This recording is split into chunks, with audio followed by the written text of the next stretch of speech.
So we're going to start off next session. Here our speaker is Dr. Bhaumik.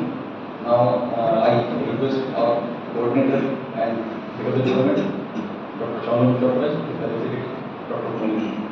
Sir, please.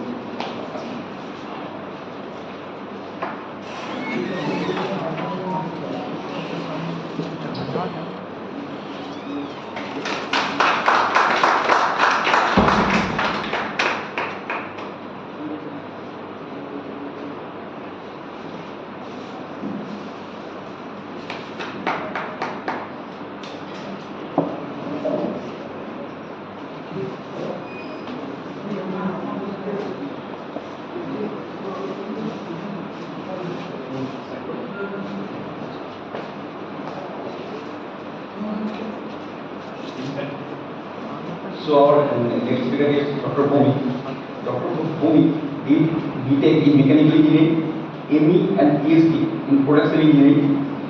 He is currently working as professor in the Department of Aerospace Engineering and Applied Mechanics, Indian Institute of Engineering Science and Technology, IIST, C4.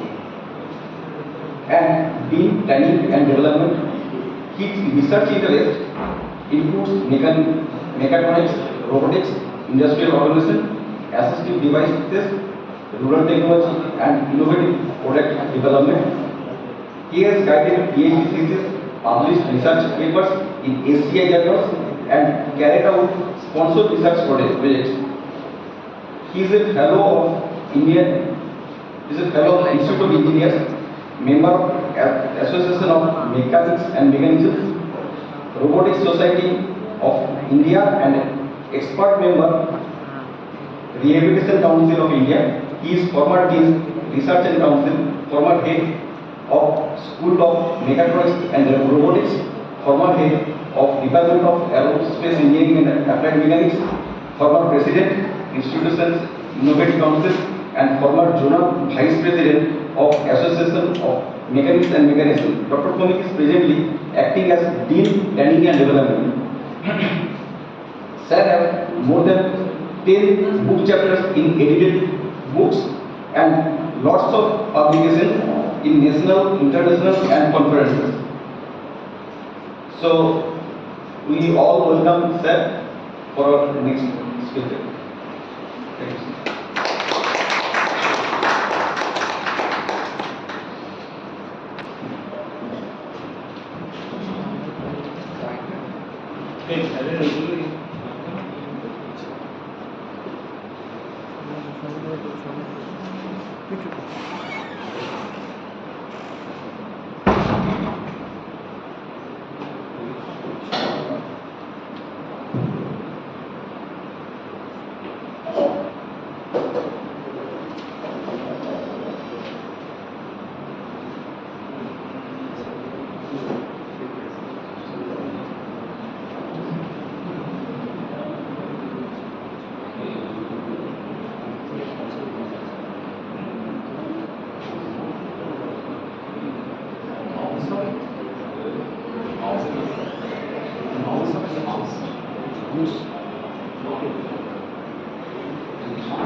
Very good afternoon to all of you. Myself, Subhasis Bhaumik. So I'm working as a faculty in Indian Institute of Engineering, Science and Technology, Howrah, in the Department of Aerospace Engineering and Applied Mechanics. So I'm working in this particular line of robotics, mechatronics, and industrial automations for the last maybe around 20 years.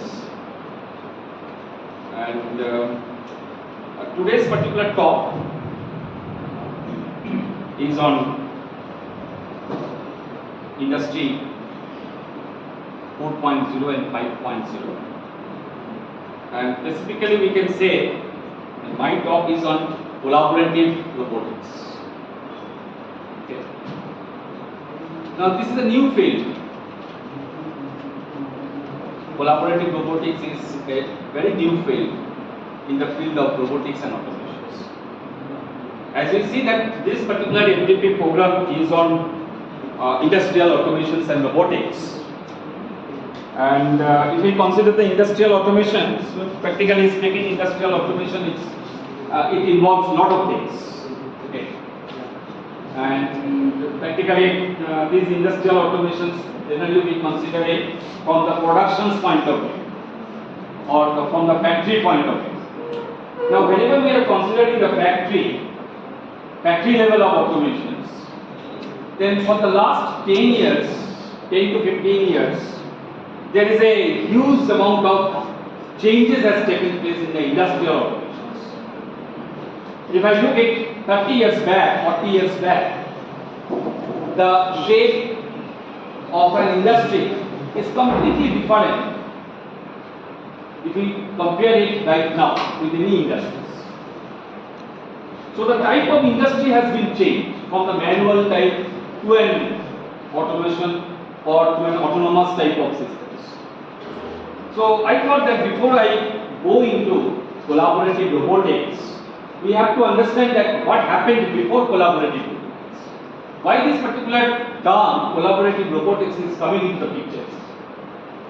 So my target will be that we will go into the automations, industrial automations. I don't know that whether the previous speakers or any of the speakers has been discussed about this industrial automation part in general. Okay. And I will go into the particular industrial automations in the form of Industry 4.0. So Industry 4.0 is basically an automation systems, autonomous type of systems. So I will deal with industrial automations in the form of Industry 4.0. We will discuss in details of Industry 4.0, its advantages, its limitations, its disadvantages, and then we will see that how the next level of industrial automation comes, which is known as Industry 5.0. And Industry 5.0, if we see the difference between Industry 4.0 and Industry 5.0, then we will see that the difference is basically in one aspect. In the Industry 4.0, human was not taken into the loop. In the Industry 5.0, industry means human beings are taken into the loop of industrial automations. Okay. So with these basic introductions, let us move into the Industry 4.0. Now what happens right now, we are all living in the automations industry. Everywhere we are trying to introduce automations. Okay. Whether we are whatever be the professions, we are trying to introduce automations into our professions also. So from that perspective, you can see that industrial automations, the automations which is applied to the industry is very, very relevant nowadays. So the title of this first topic is on navigating Industry 4.0. That means we will navigate our discussions in the area of Industry 4.0. Leading learning, inspiring success. So basically we are from academic institute, so this is a kind of code. Leading learning, inspiring success.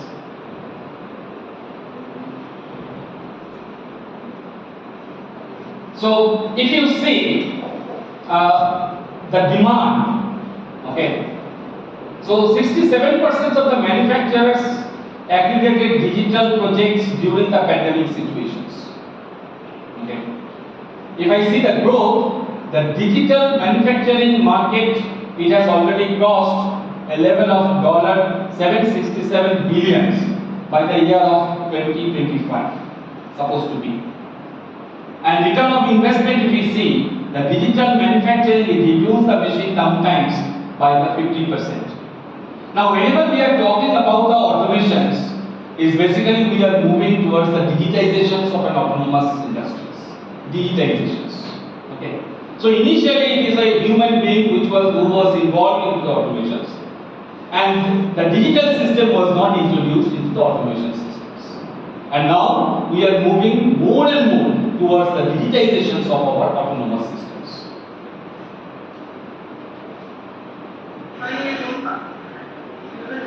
So So you can, in this particular video, you can see a robot is moving from one place to another place. Don't consider this initially, we will not consider it as a robot, it is a machine type. As if a machine is doing some activity and the machine will be called as a robot whenever it is employed for some pick and place type of operations or the transfer of materials. So I am showing a machine which is technically it is called as a robot and whose purpose is to move from one location to the another location. So this we can say this is a robotic type of systems. Now if you see this particular slide, we are calling it convergence of people, technology, open source systems and the finance. Okay. Now our technology, our industry, it has changed a lot. If I compare it, its situations before the pandemic and its situations after the pandemic. So there is a heaven and hell differences is there between the technology which was used before the pandemic or the way we people work before pandemic and the way we people are now working after the pandemic situations. So this particular convergence, if you see, the people, technology, the open source systems and the finance systems, it has taken a lot of changes, lot of shape changes has taken place during the last 5 years. Now the point is that what are the changes? Now if I consider the people is considered as next generation people, like the people means we all are going through a stage of next generation. That means we are too much dependent upon internet systems. Okay, all of us for doing our day-to-day activity, even for the doing the day-to-day activity, we are too much dependent upon the net, internet type of systems. So that's why it is called as the people who are living right now, they are called as a net generation people. The second one is 24/7 mobile workforce. It indicates that previously we have some definite work hours. Say for example, our work will start at 10 o'clock in the morning and we should stop the work at 5 o'clock in the evening. 10 to 5, okay, this was the working time for the people, in general people. Now, the situation is such that each and everybody working for the 24 hours time. And practically speaking, there is no what I say that the definite time period for which you should work. Okay, so it is a 24 hours time period. Even in the early morning also you have to work, even in the late night also you have to work. Even when you are in the leave also, at that time you have to work late. People are working like that. Our culture has been changed completely for the last 5 years. Okay.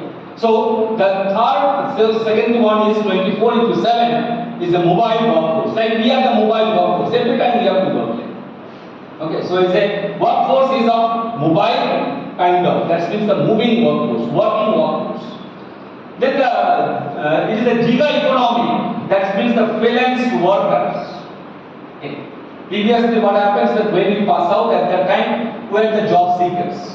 When we are passing out, okay, undergraduate, postgraduate, etc. So each and every moment we were the job seekers. Now there is a profession which is known as a freelance workers, okay, who are basically acting as a consultant. There are people out there, there are engineers there are scientists out there. Those who are not looking for a job. They are basically working as a freelancers. From home they are working like. So this is the new, we can say this is the new working culture, okay, which has came into our working natures. So many people of us, they are working as a freelancers, okay, and they are earning their life, which was not there. Which was not in that much of aggressive way. People were not practicing this one before this pandemic situations. Then is the online learning. Okay, so before 5, 6, 7 years, this online learning was not that much of importance or it was not attractive like that. And now everything is right now is an online process. So we have changed our nature from the offline learning to the online learning. And many of the institutions, it is expected that in the future there will be no classrooms like. Students can attend their classes from home. So we are all ready. Means we are just going through a stage where from the offline we are converting ourselves into the online learning systems. Then the sharing, not owning. So our attitude also has been changed. Previously our concept was the owning concept. I should own this. It is mine. The concept was like that. If I learn something, it is my learning. Okay. So I will not share it with the others. And now the concept is the sharing concept. If you have something, you share it with the others. We are ready. Every people is now ready to share their information, whatever the information they have, with the other people. So, and the last one, from the people perspective, it is the sustainability. When you pass out at that time, the sustainability concept was not there. We have not heard about the sustainability concept 25 years back. But nowadays, whenever we are doing anything whatever we are doing, okay, we are thinking in our mind, we are keeping in our mind that whether it satisfies whatever I am doing, whether it satisfies the sustainability or not. Now new and new technologies are coming. So the question mark is there that whether all these technologies they are sustainable in nature. The sustainable means, say for example, I am doing today something, okay, in the industry, which will earn profit to the industry. But it may happen that whatever the technology I am using, that is basically polluting the industry, polluting our environment, polluting our atmospheres. So whether we should accept that technology, as an engineer I can apply that technology. But the question is from the point of view of the environment point of view, whether I am ready to accept this technology or not. So whatever we are doing, generally we say that whatever we are doing, whether it is sustainable or not. Maybe today, what I can earn the profit, okay, but it may happen for the next generation. It will be basically it is a problem for them. It is a cost for them. So whether we should do anything, any work which is not sustainable nowadays. So everybody is concerned about this sustainability. Technology. If I see the technology, it's a broadband Wi-Fi technology, cloud computing technology, Internet of Things, IoT technology, AI, ML, okay. Then the neural networks, okay. So these are the new technologies we are learning. We are learning also the autonomous vehicles, smart robotics, VR, AR, MR means virtual reality, augmented reality, mixed reality kind of systems. We are concerned about the 3D and 4D technology, printing technology, blockchains, nanotechnology, quantum computing. Probably all of you have heard about all this kind of technology, but probably maybe you have not used all this technology, and these are the new technologies. So many of the technologies may be related to a mechanical engineer. Many of the technologies are related to computer science engineers. But those who have passed out, say for example, 50 years back, 20 years back, all this technology was not present. And right now, all these technologies basically they are ruling the industries. Unless and until you know about this cloud computing, unless and until you know about these AI ML type of systems, unless and until you know about the data mining systems, unless and until you know the VRR systems, basically you do not have any value in today's market. So whenever we are teaching the students, we are teaching a core subject to the students relevant to their disciplines. But along with that, irrespective of their disciplines, we are also trying to give some amount of information, some amount of knowledge to all these new technologies. Because of the fact that these new technologies are now ruling the industries. And then open source systems, either you consider about the software part, hardware part, okay, and the physical part, that means the physical kind of system, physical systems, right? So these are all becomes as a open source systems. Now all of us we have all faced the issues. Like say for example, the MATLAB is a very well known, is a commercial kind of software. Okay. Now these commands commercial type of software systems, previously it was used by the people. So we paid for learning of this MATLAB and all that to acquire this MATLAB. So we have paid to the MATLAB owners company. Nowadays there is a parallel kind of software systems are there, simulation systems are there, which is available free of cost, and people are learning it, people are using it. So we can say that we move this next generation people, they have moved from the commercial softwares to the open source kind of software systems. And probably for the next 15 to 20 years, this open source software will rule the industry. Then the finance part. There is a lot of changes has taken place in the finance part for the last 10 years. What are the changes? Micro lending, microfinance, crowdfunding. Okay, so we have not heard about this crowdfunding before say 10 years before like that. When it passed out, there was no concept of crowdfunding. But nowadays, everywhere, whenever you have some idea in your mind, people are not bothering that where from the fund will come. People know that there is a source which is known as a crowdfunding. Okay, so people will give this fund. Whatever I require for its development, for my innovations, if there are people out there who will provide the fund. And this is practically it is used right now in the finance part. So blockchain systems, then mobile money transfers. So these are the new technology which came in the finance field. So we can say that whatever the technology available 10 years back, with this technology, this new kind of technology has been clubbed together, merged together, and it has created a new industry. Now, this particular figure is very interesting, and it gives us some kind of idea, comparison between the evolutions and the revolutions process. What is known as a evolution process and what is known as a revolutions process. Now, we are talking about Industry 4.0, Industry 5.0. Probably it came into your mind that is there any industry of Industry 3.0, Industry 2.0, Industry 1.0?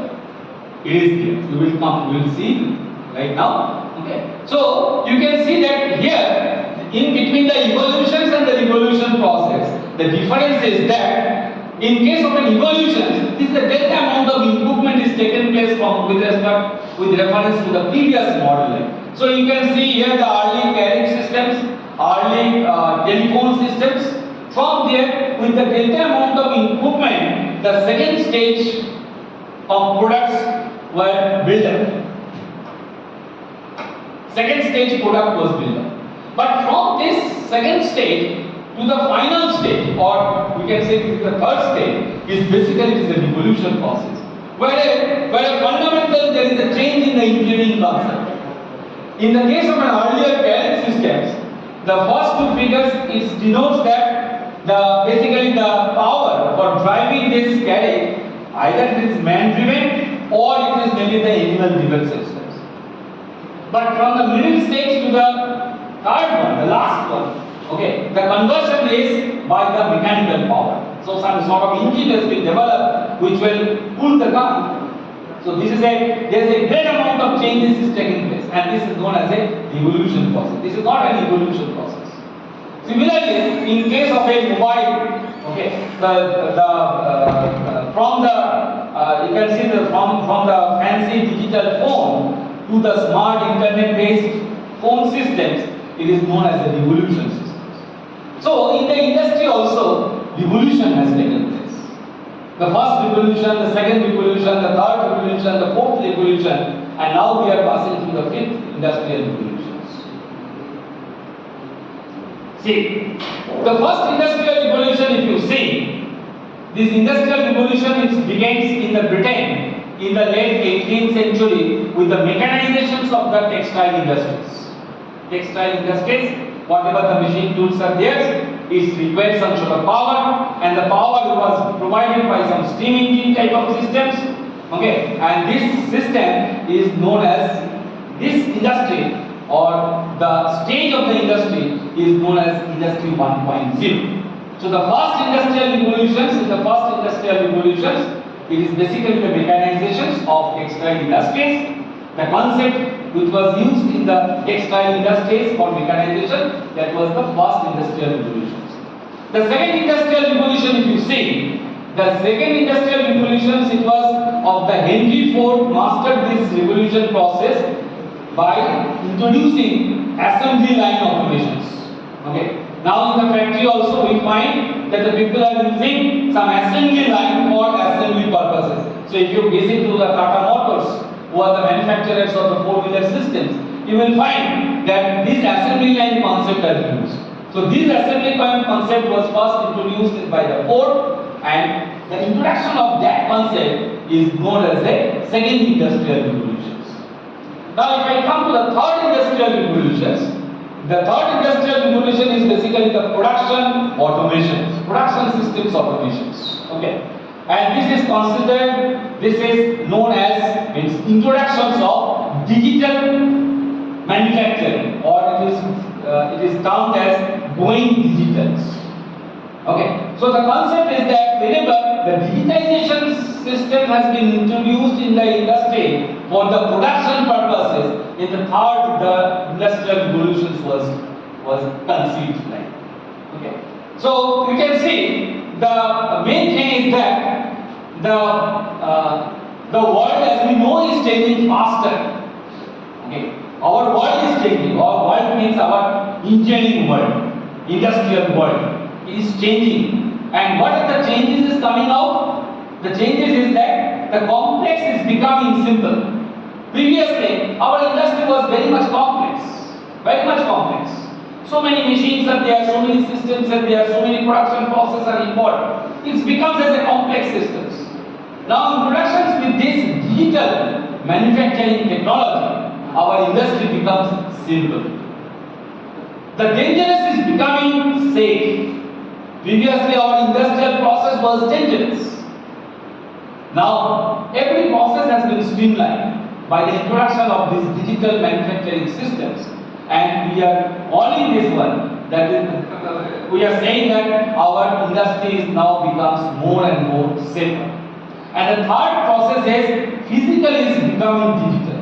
So physical systems has now been converted into the digital systems. Many of the physical systems has been converted into the digital systems. But it is also true that many of the physical systems cannot be changed into the digital systems. Generally, we can say that from the hardware systems we are transferred into the software. But this is also true that many of the hardware systems, it is really necessary. Without these hardware systems, okay, we cannot survive, we can't do anything here. So some of the hardware systems is necessary, it is not possible to convert it into the software kind of systems. And this is the reality of the digital business today. So we have to keep it in mind that what changes has been taking place in the industry, in the industries, industrial culture, industrial technology, and because of that, the production has been improved, the quality of the products has been improved, the process also becomes simplified, the safety of the industry has been improved. So a lot of changes has taken place because of the introductions of these digital manufacturing systems. The same thing, right? So this is a kind of leap, jumping, like first industrial revolution, then second industrial revolution, then third industrial revolutions, and you can see that when all these revolutions has taken place.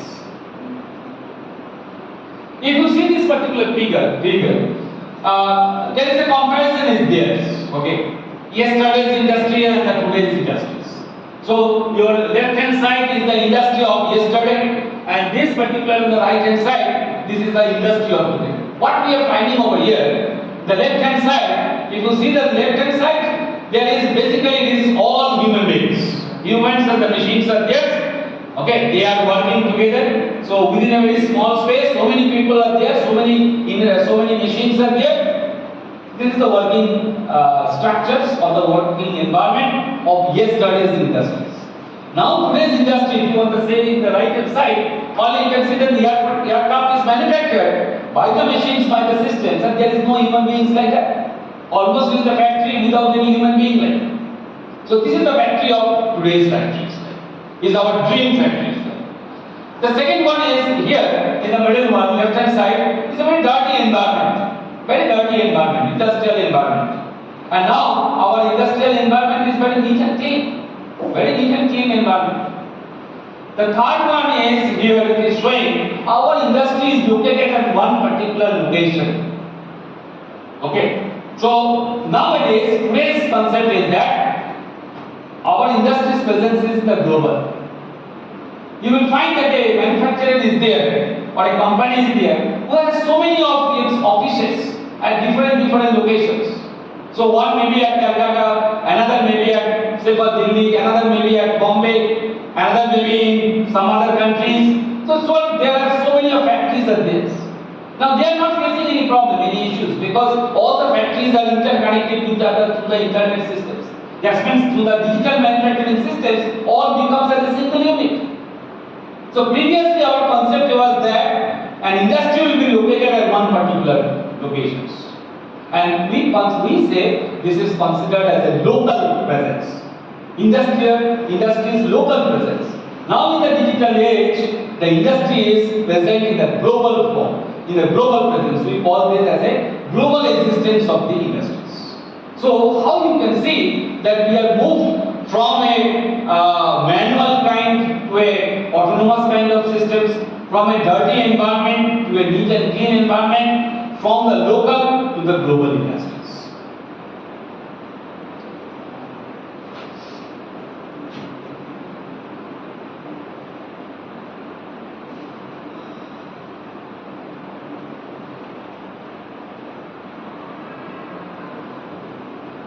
If you see what are the changes that are taking place in the industries right now.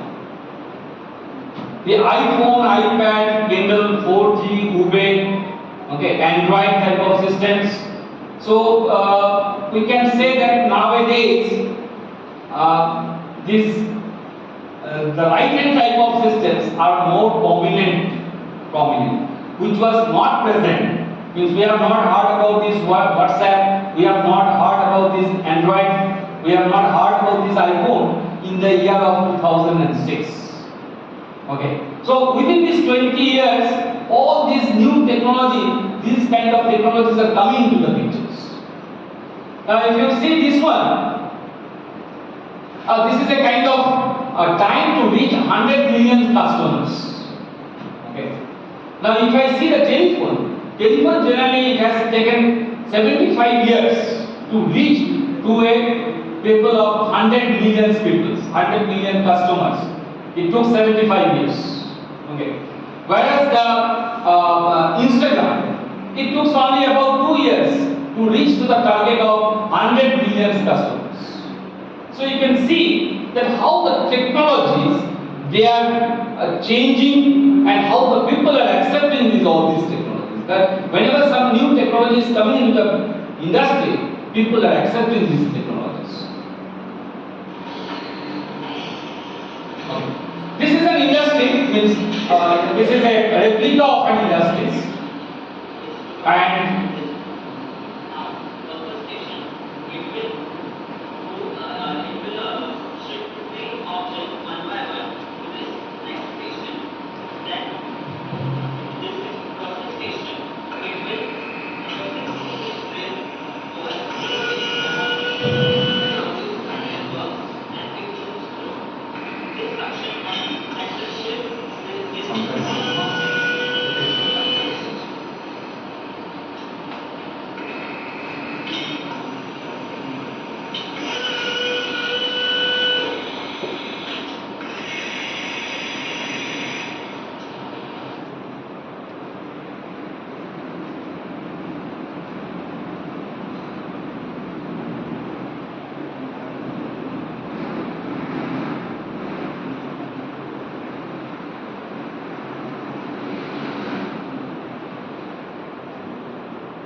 this is basically a replica of an autonomous industry.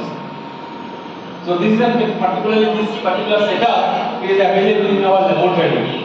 Okay, and through this particular setup we teach the students what is industrial automation, how it looks, how the machines and the equipments work in the field of industrial automation.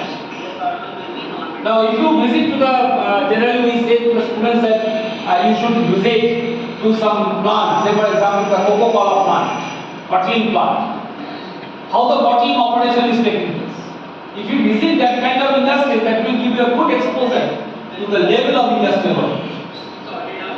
So here, this particular industrial automations you can see, at least from the picture you can see, you can understand that there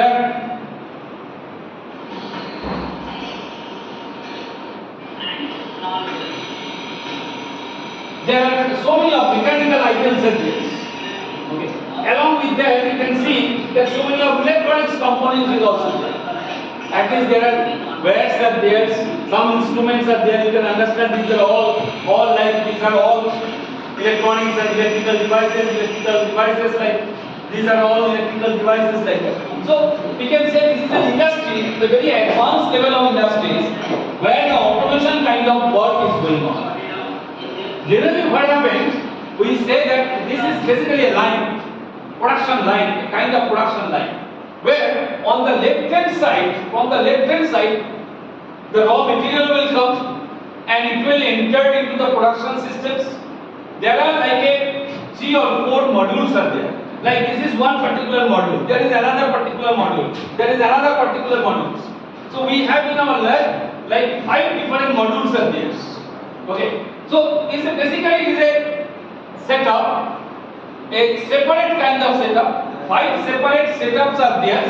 Depending upon the operation required, we have clubbed all these 5. Based upon the process, we have clubbed all these 5. In some of the operations, maybe some drilling operation is taking place. In some of the operations, maybe the inspection operation is taking place. In some of the operations, maybe the assembly operation takes place. So depending upon the type of work required, we have clubbed together all these 5 and it becomes as a single autonomous systems. So, and all these systems means this particular systems, it works based upon the PLC, programmable logical units. So there is a PLC unit is there. We have to write the code or the program in the PLC device.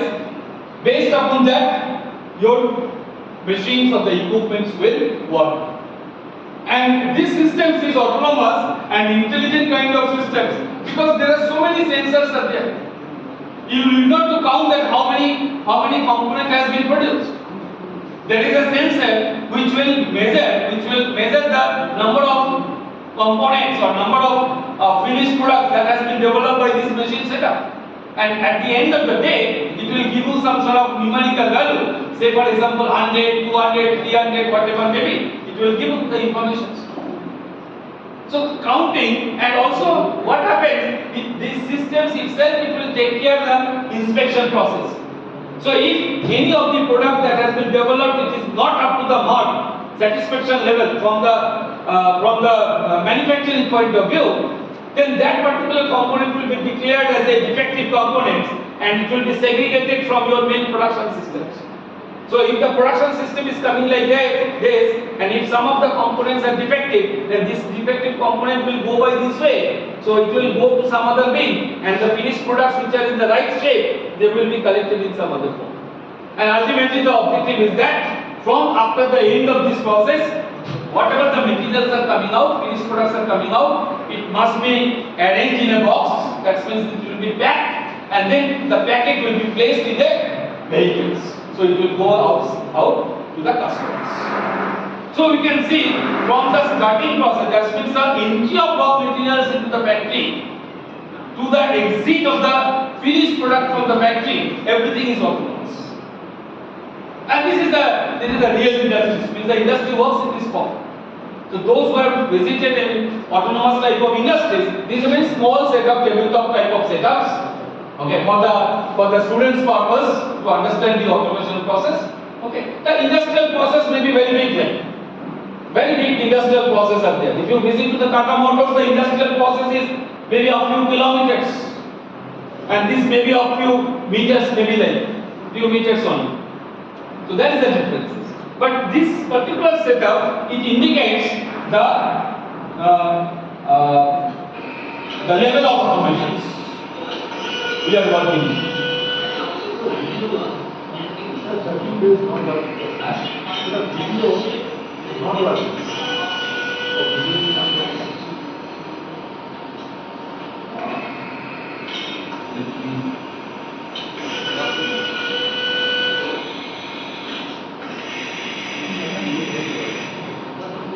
It's working here.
We generally call this kind of setup as a mechatronic setup, because in this particular setup, so many mechanical, electronics, electrical, instrumentation components are used, as well as there is a programming involved. So that's why this is a good example of a mechatronics product. And for development of such type of systems, you require a multidisciplinary knowledge. It is not possible only by a mechanical engineer or an electronics engineer to develop this kind of systems. Sir, is that actually pneumatic actuators? This is a pneumatic actuators. Pneumatic. Lot of you can see that the blue color one is basically the pneumatic part. This is the power is driven by pneumatics compressed here, and these are the pneumatic cylinders are there, which will do the required operations. In our lab, we have some pneumatic system. This kind of sophisticated, but PLC integrated that. There are some standard tabletop model is there, like okay, so where there are 2 or 3 cylinders are there, and then there are certain valves are there, 2-way valves, 3-way valves. Okay, so these valves are there, and most of the cases we operate it manually through some lever operated, but generally it is not controlled by the electronics, or it is not controlled of the interface with the computer systems. But this works on the PLC based systems. So in the PLC you have to write the code. So the PLC is connected with some computer. With the computer we have to write some ladder logic diagrams. Okay, so that is basically the program, a kind of programs. And this program is uploaded in the PLC, and whenever the program runs, this kind of motions will take place.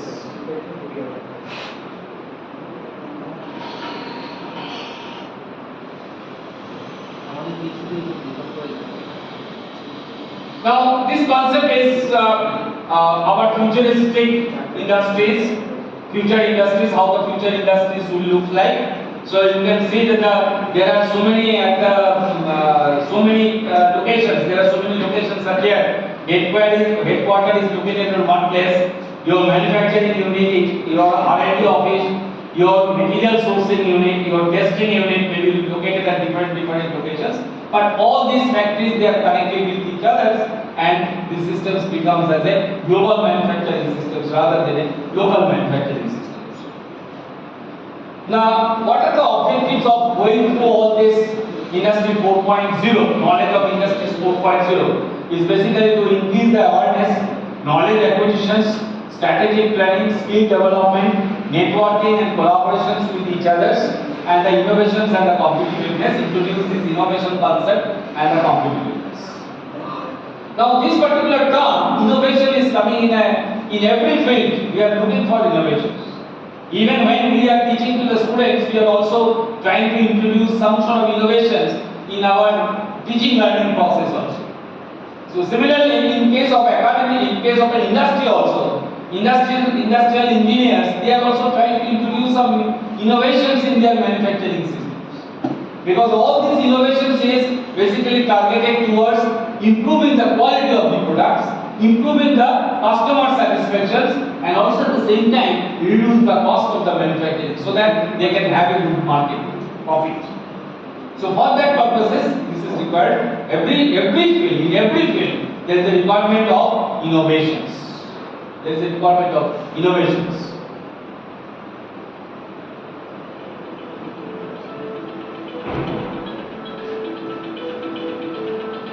The fourth industrial revolution has begun, and you have the chance to be part of it. This isn't going to be like before. It's not about the steam and power of factories in the first revolution. The mass production or even the emergence of computer-driven systems from the third revolution that we're living in today. So I'm just showing all these videos, and these videos it shows you that how the technology is changing. Industrial sector, industrial technology, industrial manufacturing, how it is going. Processes and systems. The advancement of Industry 4.0 will be driven by a smart, interconnected, pervasive environment. The opportunities for disruption are huge, and those left behind will feel it acutely. There is still space for leaders of this new revolution to emerge, but the race has already started. Understanding what current leaders are doing will help you join them.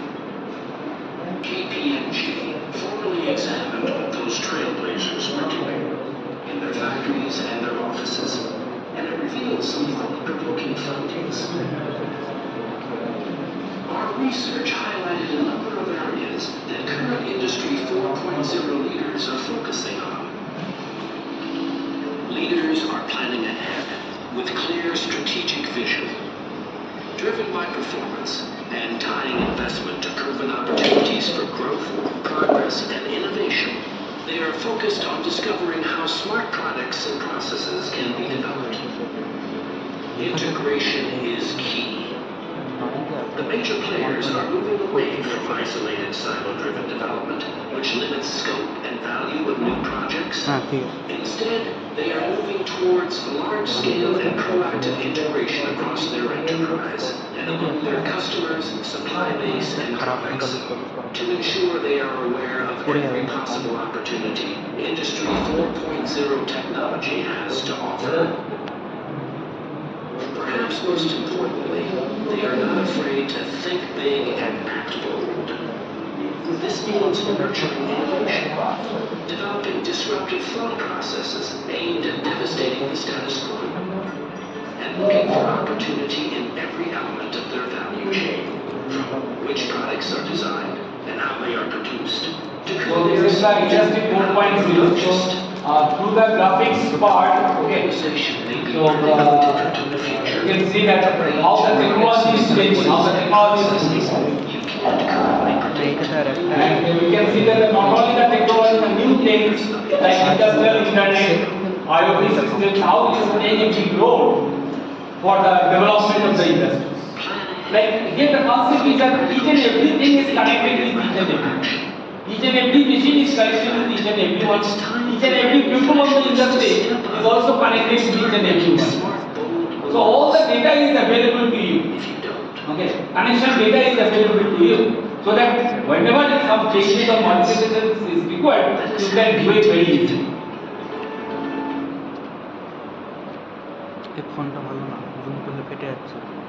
Now, these are the different technologies. Okay, Industry 4.0. These are the different technologies which includes like autonomous robotic systems, big data computing, augmented reality, virtual reality, additive manufacturing. Some of the technology may be dealt in your these course structures. I think additive manufacturing has already been covered. Okay. Then the cloud computing, cyber security, Internet of Things, system integrations, simulations. So these are the modules. These modules, when they are connected with each other, implemented in the industry, and ultimately we will achieve our target of Industry 4.0, a high level of industries.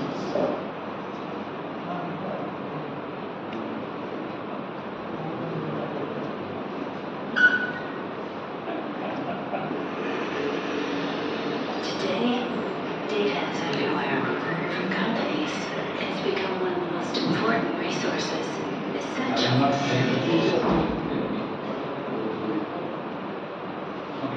This is an important and interesting slide. You can see that the world is changing.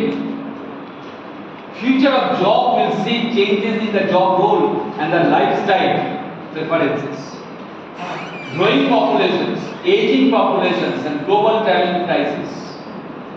As generations collides, workforce becomes more diverse and people work longer. Traditional career models may soon be the things of the past. Many jobs being filled today did not exist in 20 years ago. So it is expected that in 10 years time, 60% of the job will be completely new. This is very vital for us, all of us. We can see that there are many changes in the job nature, job profiles. What are the changes? Like the jobs on the trade. What are the jobs on the trade right now? That means the travel agents. You do not need travel agent right now. There is no need of a travel agent. Tailors. Okay. Then the surveyors, those who do the survey, civil survey. Journalists, legal assistants, finance assistants. So these are the professions which will be at stake in the long run. Because we are finding that the demand for this kind of job is reducing. And this is because of the introductions of digital systems. As we are moving towards more and more digital systems, so some of these professions will be at stake, will be at danger. And what are the new things, new jobs are coming into the market? The jobs like a blogger's job. The job of sustainability managers. Okay, we have not heard about this particular word, sustainability managers.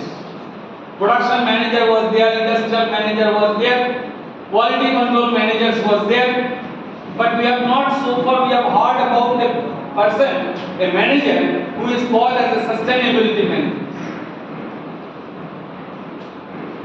The main duty and the responsibility of the sustainability manager is that he or she will look after the sustainability effect of the industry in the long run. Whatever we are doing, whatever the process, product, whatever we are doing, whether it is sustainable or not, that will be taken care by the sustainability manager. A very new job, very new profile, and very lucrative profile. Similarly, drone operators. We have not thought of 10 years back, even we have not thought of that there is a requirement of the drone operators in the industry also. Then the social media strategists, the data scientists. These are the new jobs which are coming, and more we require more and more people, those who have the expertise in these particular areas.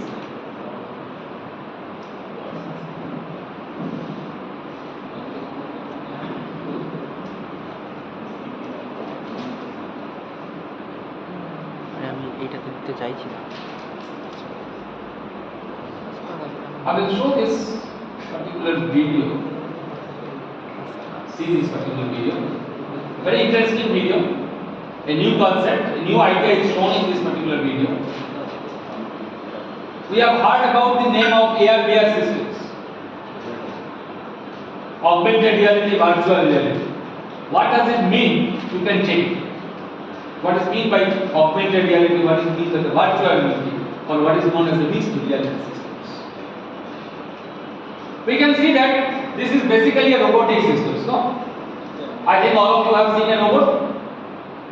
Otherwise, I will show you a model of a robot. I have a model of a robot in the back, so I can show that one. Okay, so that will be better. I have to say that those who have not seen, at least they can have some sort of feeling about the robotic systems.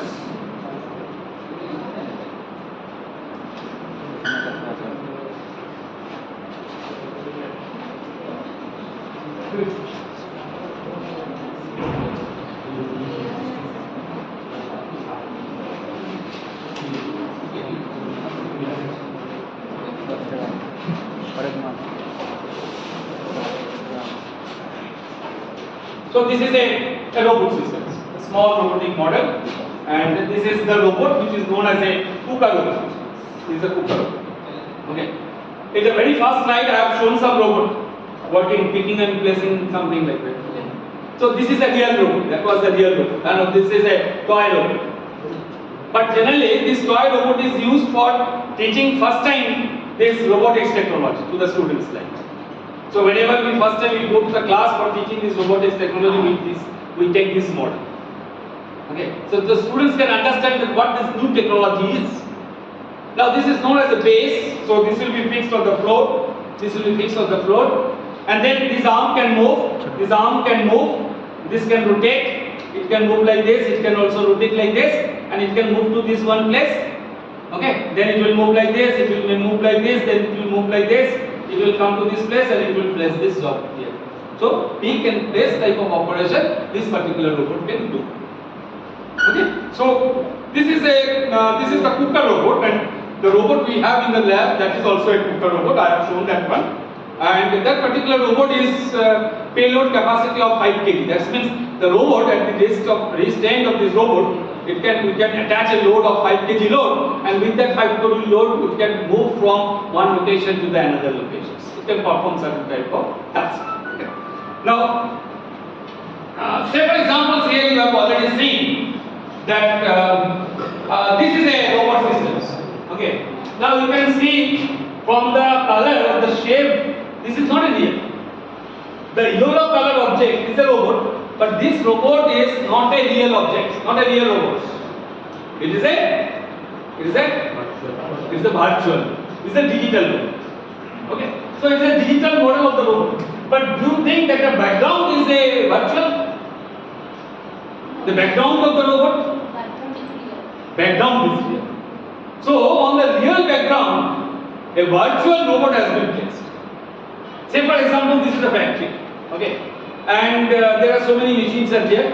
And say my boss has asked me to design a robotic system. The boss wants to introduce a robot in the factory. He asked me to select a particular robot which will be able to do the necessary work. Then what I will do? I will go to the market, I will purchase a robot, and then I will try to install it in the robot in this particular place. And then after placing the robot, we will find that the robot is not satisfying my requirement. By this time, I have already spent crores of rupees. So this is the problems. Okay. Now, in the age of digital manufacturing, a new technology came into the market which is known as a augmented reality or the virtual reality systems, where I have a actual systems, actual environment. In the actual environment, I will place a virtual robot, and I will play with the virtual robot. I will move the virtual robot from one location to another location, and I will see that whether the robot can be placed wherever the robot has been placed, whether that is the perfect place or not, whether the robot is able to do the necessary work or not. Everything I will check it in the virtual form, and when I am satisfied, I will ask my robot. I will request my boss to purchase that particular robot. So this is the technology. Okay, so this is the technology. This is not a virtual one. This is known as an augmented reality. The video that I have shown, this is known as an augmented reality. That means the reality has been augmented. The reality has been improved. You have had something in the real systems. I have had a virtual robot into a real system. So the real systems, there is a characteristics improvement of the real system. So this system is considered as a augmented reality AR kind of systems. So can it be reversed like virtual environment, real environment, rather than virtual environment, real robot, and you can test that and you can implement? Virtual environment. Virtual environment, not the real environment. You just reverse it like Huh. reverse is also. But original robot. Robot will be original because in the case of a, you can see in the background also there are machines are there which are working. Like. It is moving from one location to another location. So in this case, you can see the virtual systems. The system is a virtual. You are placing a real kind of systems inside it. So practically speaking, your concentrations will be on the virtual. On the virtual, whatever may be in the virtual form, your concentrations will be on the virtual.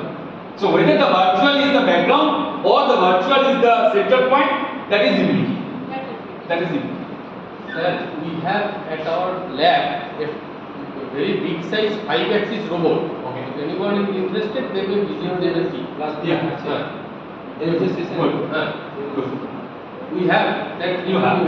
Okay. Fine. Really? I will show another one. It's very good, interesting one. Let's say this video.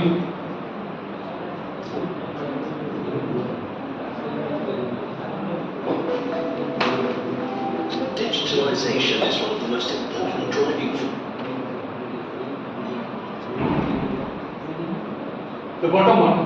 You check the bottom one. See what the operations are performed here.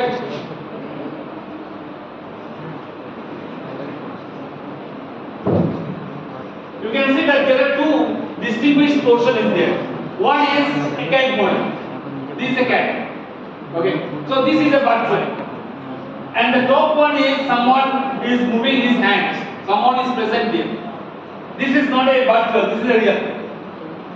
Now the thing is that probably we all know that during this pandemic time, okay, there was a great demand of the engineers at that time.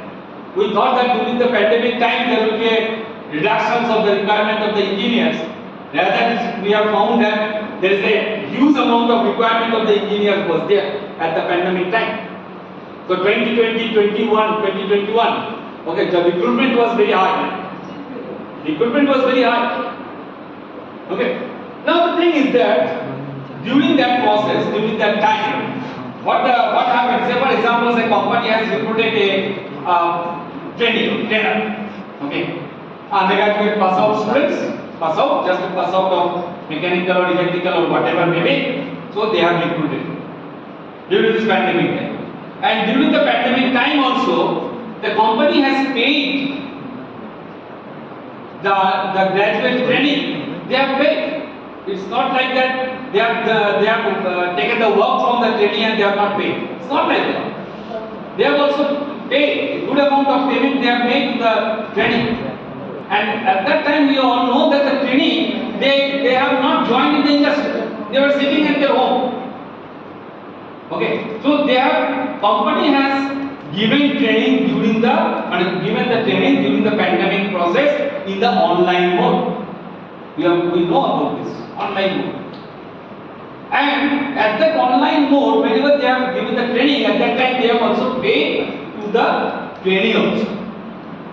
Now the question arises that without getting any output, how they have made payment to the training? The training engineers, how they have made? It is a general questions like, it is a layman questions like. The thing is that they have given the training to the trainers, okay, through the online mode. And I am just showing you an example. Okay. So this is basically an assembly process. There are many tasks are there in the industry where the assembly is very critical. Say for example, some engineers or somebody is there whose basic objective is to do the assembly operations of the rocket launcher. Rocket launchers. The assembly process is very critical. If you make a mistake, okay, then some catastrophe will take place. So, and the parts of the components are so critical. They are very critical. Okay, so they require some kind of special type of assembly operations. Now, how the training is given at that time? How the training is given to those engineers? Now, here you can see that an engineer or whatever, maybe the worker is sitting in home and he is doing some kind of practice. You can see that he is moving his hands, this hand, that hand, that. Now, the left hand, one left hand and another right hand. He is doing these operations, and you can see that based upon his hands movement, some components in the graphical form, some components are selected, it is assembled here, and the next component is selected, it is assembled here. So you can see that whatever he or she is doing, okay. So the same operation is now. The same operation is now replicated in the graphical form. And he is doing some sort of assembly operations. A very complicated kind of assembly, say for example, he is doing some sort of practice. And you can do this assembly for n number of times without any harm there. Production time is not lost. You are not breaking any components. You are not making any. If you make a mistake in the real system, then it will get better. So you are not handling the real system, so there is no question of damage. But you are getting the credit. You are getting the credit. So if you do this practice for 100 times, for 1000 times, you become an expert for this kind of assembly operations. So for that purposes, this particular technology of this here technology, it can be useful. And nowadays, most of the cases, the challenging task, challenging work in the industry, okay, they are giving first time to the workers or first time to the engineers through this particular method. Here. So this technology is a new technology. Okay. So at our time, this technology was not there. Only for the last 5 to 6 years, this technology is coming up in a big form. And we generally say, as an engineer, we should transfer this knowledge to our students. Mechanical, electrical, electronics, whoever may be in any field, mining, metallurgy, whatever may be the field, civil, this type of technological knowledge should be imparted to the students.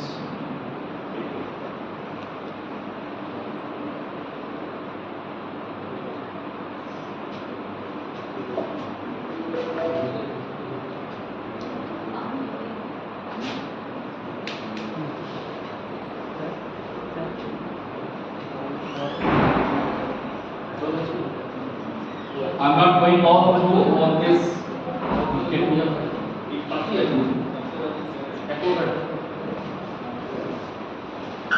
I'm not going through. There are so many slides are there. I will transfer it to. I will show this. This video is in.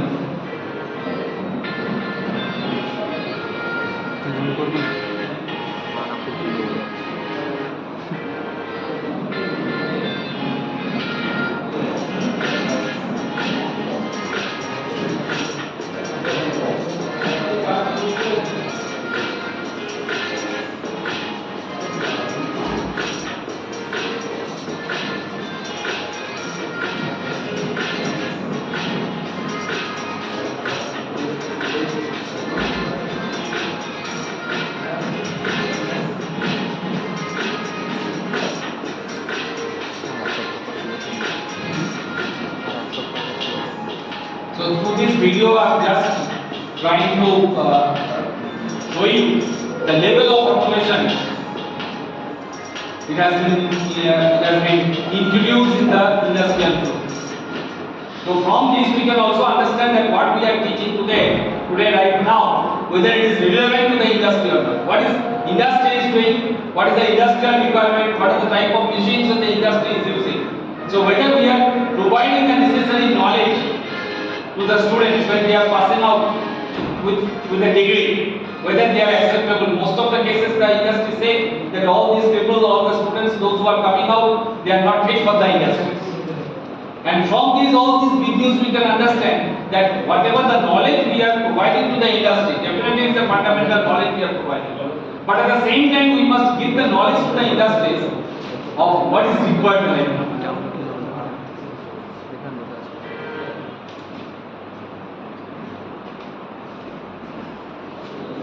Okay.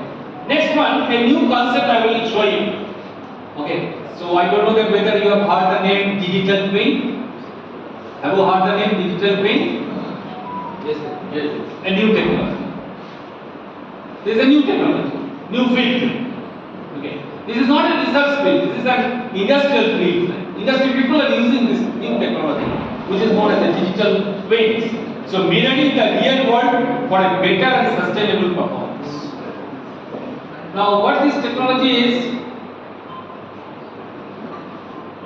So digital twin, this is basically a virtual representation of an object or a system that spans its life cycle, is updated from the real-time data and uses simulations, machine learning techniques and reasoning to help in the decision-making process.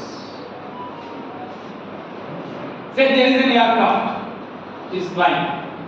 Can we expect that what is the life of the aircraft? Can we expect that there is what is the life of the aircraft? How long it can fly like? So this is required. This is our requirement. Say for example, a doctor is doing some heart operations. Okay. Is it possible to say to the doctors through our engineering knowledge or the medical knowledge? Okay. How long the heart will work? Can we expect? Can you make some sort of model? So I will show you some of the systems that I will show you. Like these are systems, aircraft systems. Okay. Now these aircraft systems, and aircraft has a life. Everything has a life. We also have a life. Okay. 50 years, 60 years, 70 years, 80 years, we have a human life. Similarly, for the aircraft also, it has a life. Maybe its life is 10 years, 15 years, 20 years, like that. So is it in the life, in the span of 20 years, lot of modification, lot of changes are taking place. Okay. So we can say from the concept to the design, then manufacturing, then operation, then post life and then retirement. This is known as the life cycles. So what is the life cycles of an aircraft? Can I predict the life cycle of an aircraft based upon today's information? Say for example, the aircraft is flying today and it is giving us some information, flight data. We are getting some sort of flight data. Based upon that flight data, is it possible to predict the life of this aircraft before it has any accident in future? And before any accident happens, we should stop flying of this aircraft. How we will do it? So for that purposes, this digital twin concept came into the market. Digital twins means there is a twins, that means one is the real, another is the virtual.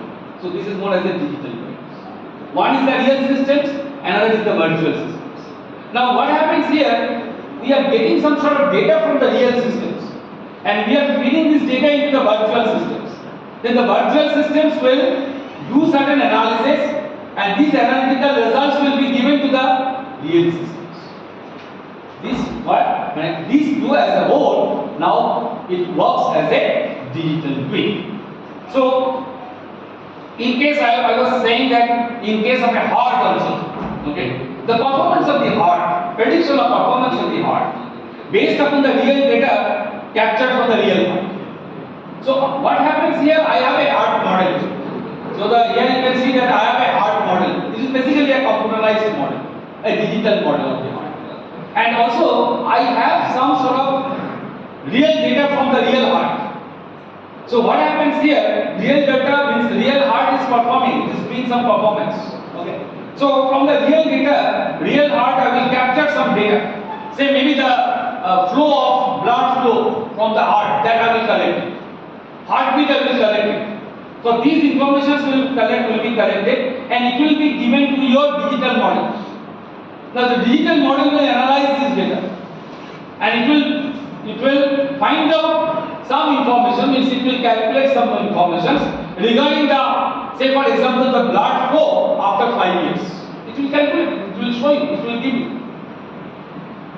Okay, and if it can predict it, if you can predict the performance of the digital systems, okay, then the doctor can do certain operations based upon, say for example, it is showing, it is giving the data that these heart operations will be okay for the next 5 years. After that, again there may be some sort of blockage may be there. So immediately the doctor will have the information during the operation that the patient may have a problem after 5 years.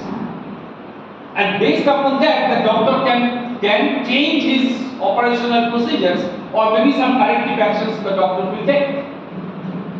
So this is what I say. This is the fundamentally this is the advantage of this digital twin systems. And this digital twin is now very important. Not for the very casual kind of work, but this is very important for some critical operations. There are some sort of critical mission work is there. Okay, so for critical operations, it is required to estimate the life of that components with the use of this digital twin concept.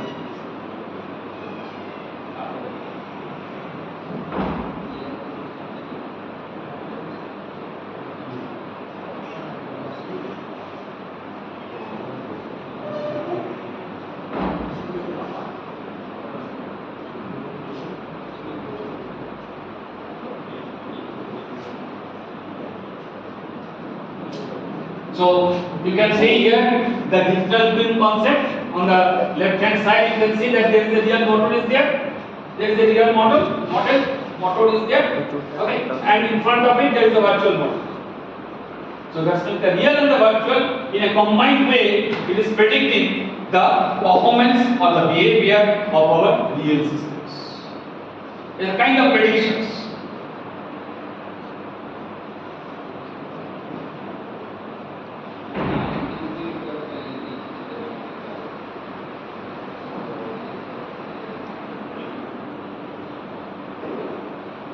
This particular slide, you just read it very carefully, you go through, you can understand that what is meant by this digital twin.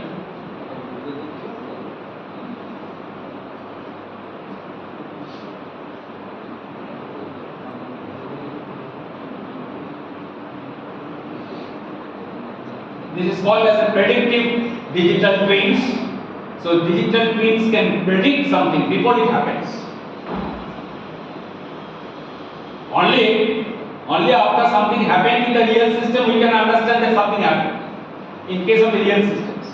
But if you have a digital twin, you can predict the performance of your actual systems beforehand, and you can take some sort of precautionary measures. So that is the advantage of the digital twin. It's a kind of prediction. Basically, it is known as a prediction model.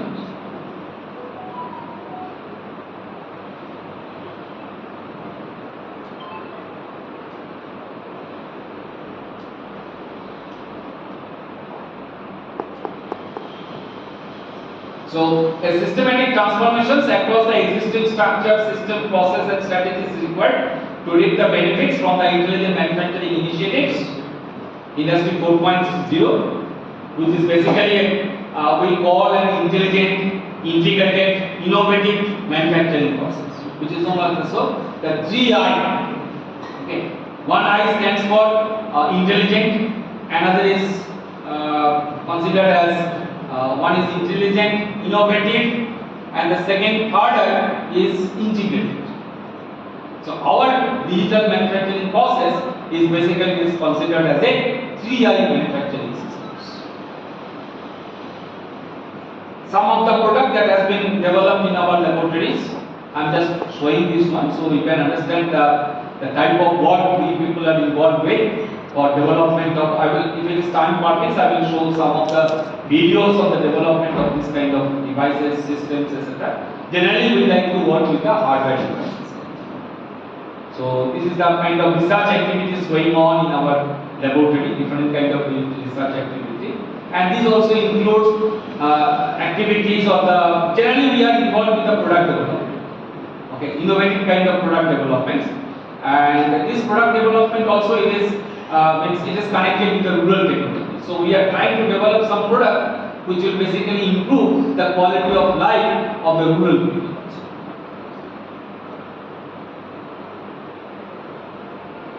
So now what I will In this video, we're going to show you how big, bold technology leaps are enabling sustained productivity gains in UK engineering, manufacturing and distribution, and how you can join in. Right now, in Europe, raw materials, parts and components are made... This is the bottom one is the video of our laboratories, please. Work of our laboratory. Okay. And the top one is basically a digital manufacturing setup. It is basically a green industry. It is a kind of green industry. Research engine backing that vision in the future by building a brand new 40 million tank factory in Sheffield. Bringing together industry experts, academics, and backed by government to really focus on innovative products for reconfigurable manufacturing. We're here to develop the understanding, adoption, and deployment throughout UK industry. We're looking at augmented reality, taking information from the CAD system and displaying it on parts like a wing. And 3D printing is changing the world in terms of the ability to prototype much quicker than we've been able to in the past. That sounds great. But how can we get involved? We work with businesses from large OEMs to tier ones and SMEs, so really we take inquiries from absolutely anywhere. One of the new technologies that's captured everyone's attention is virtualization. The idea is a simple one.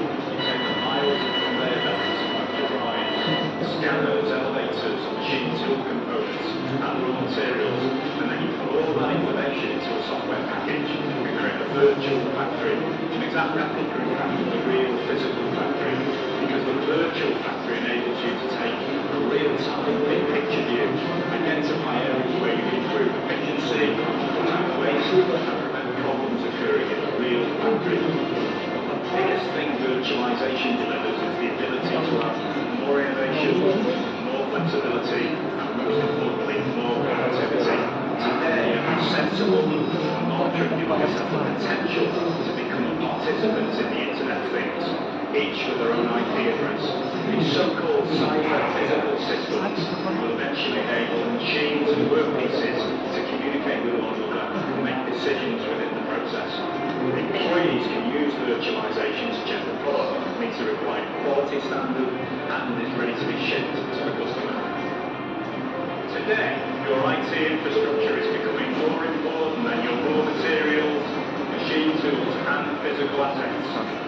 Cloud technology is enabling infrastructures like this to become part of a global ecosystem of suppliers, partners and customers. A connected supply chain speeding up decision-making, collaboration and innovation. The companies who thrive in this new world may not be the biggest right now, but they certainly will be the most flexible in the future, with the ability to customize the product to meet the ever-changing demands of their customers. Customization is great because it requires zero inventory, everything is made to order, and there is no waste. The step beyond customizing is individualizing. The entire product is made just for one customer. Like most of today's early adopters, we too started by creating a virtual 3D factory using an easy-to-use software package, and this allowed us to experiment with different setups. But there are problems when you start harnessing.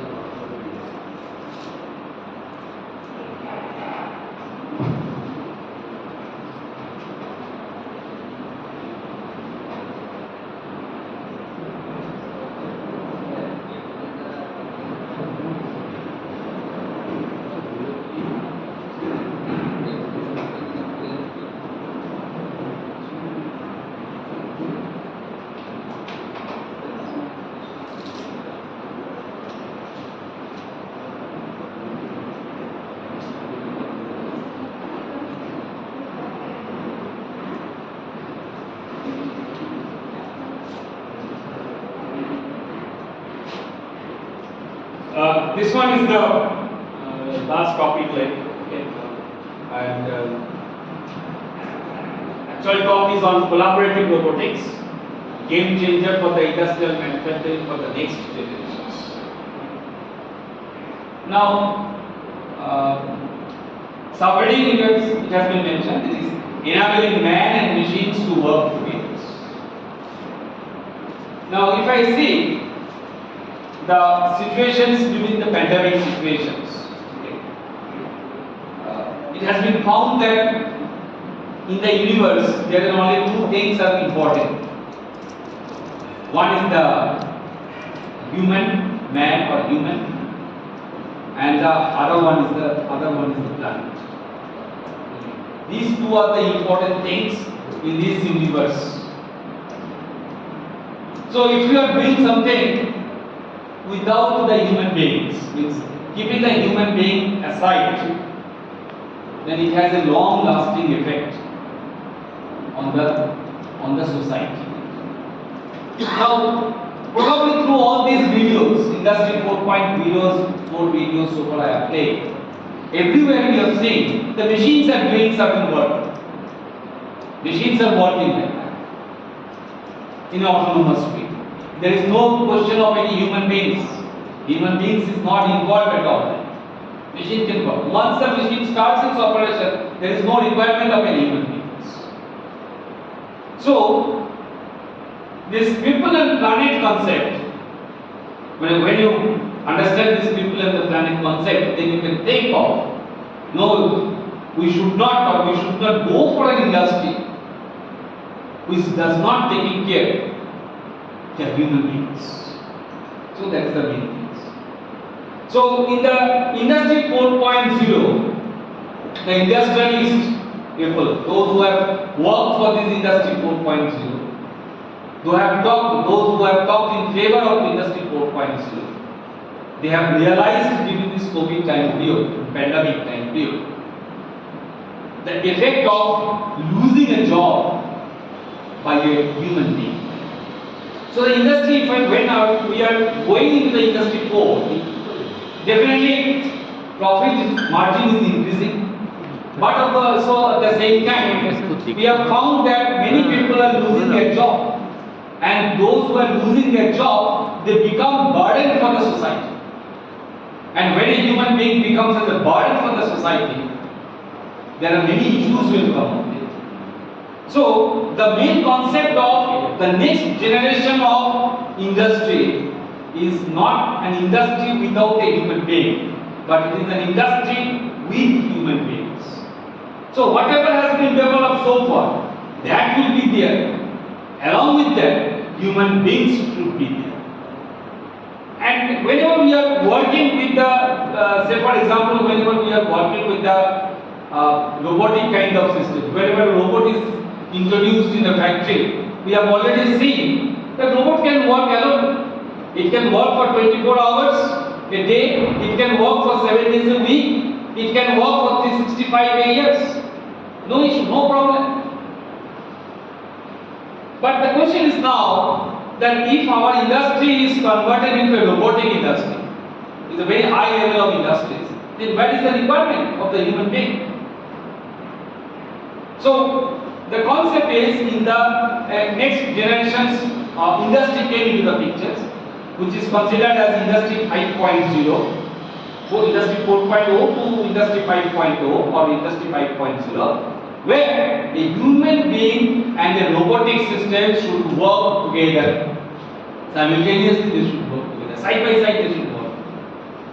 So previously the concept is that where the robot is placed, okay, the surrounding must have some sort of boundary, okay, some sort of casing should be there, so that no person should enter into the zone of a robotic system. Because if a person entered into the robot zone and if the robot comes very near to that person, maybe this machine, basically it is a machine, it is a powerful machine. So this machine, it may hit the workers and the worker may have some sort of damage in the body parts. So we cannot avoid a human being into a robotic work cell. Now the concept has been changed. Robot and human, robot will be there, robot is doing certain work. I am a human worker, I am also helping the robot to do this work. Or the robot is also helping me to do certain kind of work. So the human beings and the robot are working in a collaborative way. That is the concept. Now, whenever the robot has to work in a collaborative way with the human being, or a human has to work in a robot work cell, there are certain features that there. From the point of view of the robots, it should be taken care of. What is the first feature? The first feature is that this type of robots, whenever they are handling a very heavy load, like say for example 10 ton or 10 kg load, 20 kg load, 30 kg load, that means from the structural point of view, from the motor size point of view, this must be a heavier type of system. So what happens here, if this is a heavier system and if it is in touch with the human being, something damage may happen. Anytime this robot can hit the workers, okay, and some damage will take place. So the first criteria in the collaborative robot is the robot must be a very flexible one and the robot must be a very lighter weight. It's a very lighter weight. It can do certain operations, definitely. It will be able to do certain operations, but its body will be of lighter nature. And we generally say this is a flexible kind of body. It's basically it can move, it can take a load, but the load carrying capacity of this kind of robot should be as low as possible. So there will be a small robot will be there, with the human being will be very near to the small robot. It can work there. Even this robot hit the worker, nothing will happen.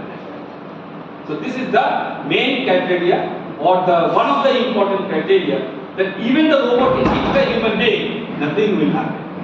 Okay, because this is a very low powered device. This is not a very high powerful device. If it is a robot, is a very high powerful device. It should work in such a way that there will be no human being inside the loop, inside the workspace of the robot workspace. Okay, so this is one of the important criteria in case of a collaborative kind of robotic systems. So you can see collaborative robot, and it is also named as COBOT, C-O-B-O-T, collaborative robotic systems, collaborative robots. And a cobot is not a traditional industrial robot. This is definitely it's not a type of robot which is used in the industries. Okay, safe for use around the human operators without the need of guarding. That means the risk management needed. Risk management needed. Slower speeds, lighter payloads. The speed of operations of the robot will be very slow, and it should be of a lighter kind of system, lighter robotic systems. The third one is no guarding, means robots are easily deployed and redeployed as needed. There is no guard. Okay, work cell. That means that some kind of boundary wall. There is no need of any wall. Okay. And a cobot is a new tool for your manufacturers to address difficulties in finding the workers, address the 3Ds, that means the dirt, dirty and dangerous. Generally we say that a robot is used where the environment is dull, a robot is used where the environment is dirty, and a robot is used where the environment is dangerous. Okay, so this is known as a 3D concept. Okay, so if you find a place which is dull, dirty and dangerous, then you can think of using a robotic systems. So a robot is a new tool for your manufacturers to address the difficulties in finding the workers address the 3Ds, that means the dull, dirty and dangerous. Okay.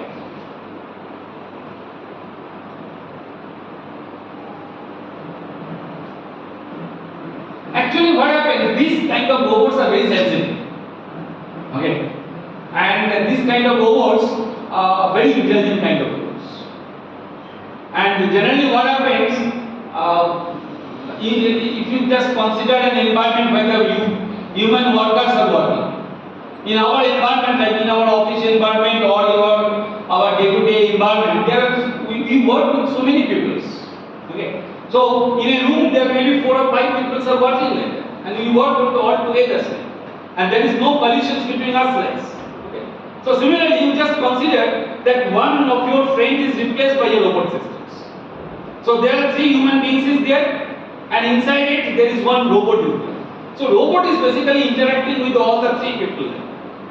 So for interacting with all these 3 people, as we understand that the human has an intelligence, so this robot must have a similar kind of intelligence. Otherwise, how it will shake hands with the people? Okay. So from that perspective, this robot is also very, very intelligent. How it becomes intelligent? It must have a camera here, so it can see the see the objects, okay, around it. It can see, it can hear. So the sound measurement system should be there, voice control system should be there, voice recording system should be there. It should has some kind of touch sensors, like if somebody touch, okay, then immediately we can understand.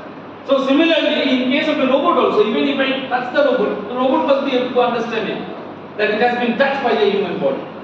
So all these sensors, if I can add many sensors, if I can add so many sensors, then this robot will become as a very intelligent kind of device, and it can communicate with the human beings. It can understand the human beings also.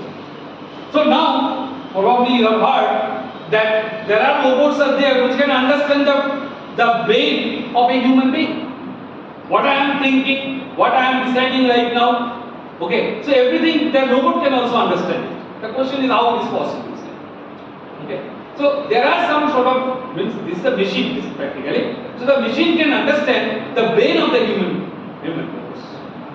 And so whenever this machine will be able to understand my brain, okay, or my what I say that my philosophy of thought process, if the machine can understand, then very easily the machine can also collaborate with me. It can give some sort of suggestions to me. Okay. So this is we can say that this is the need of the hour right now. It is not like a robot. Similar kind of machines, the machines must be very intelligent, so that we can work with the machine. There will be no differences between the human beings and the machines. The machine will basically it will help the human being to perform their operations. And as a human being, when I am involved with the industry, when I will have a job, then definitely at the end of the month, I will also be satisfied. So there will be I will not create any problem to the society.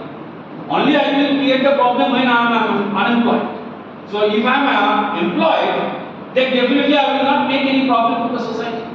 So from the society point of view, okay, it is necessary that the human beings must be recruited in the autonomous industries. It is required. So that's why the industry 4.0, as already mentioned, that it has not taken care of the human beings. It has basically deleted the human beings. Okay. So a lot of issues came into the pictures, and now the people are now addressing all these issues with the introductions, with the reintroductions of the human beings in the factory.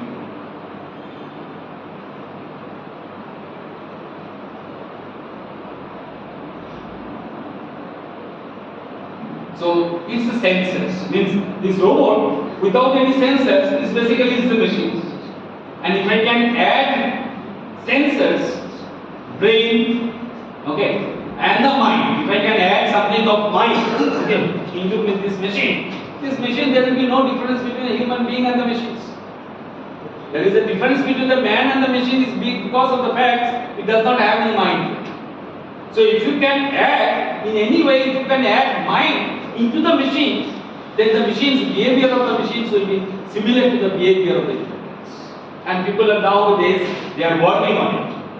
And this AI, ML, data science, all this is basically, it is trying to basically add mind into some non-living elements, non-living objects.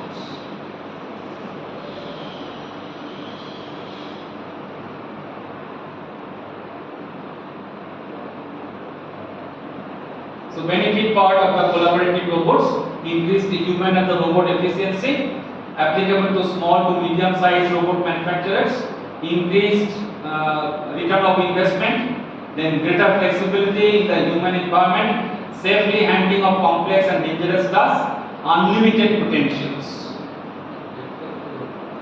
Actually, this problem now comes in a bigger form. Probably all of us we know that previously what happens, the doctors they generally do the surgery.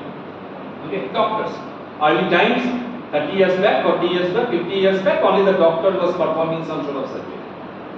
And after that, probably all of you have seen some sort of roadside, some sort of advertisement is there that some big hospitals they are giving some sort of advertisement that their hospital has robotic systems for surgery, robot doing surgery.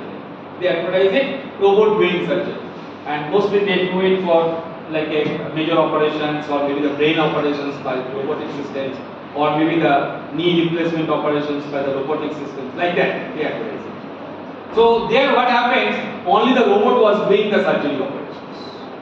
Okay. So when the robot was doing some surgery operation, no doctor was allowed. No doctors, no assistance was provided to by the doctors to the robot system.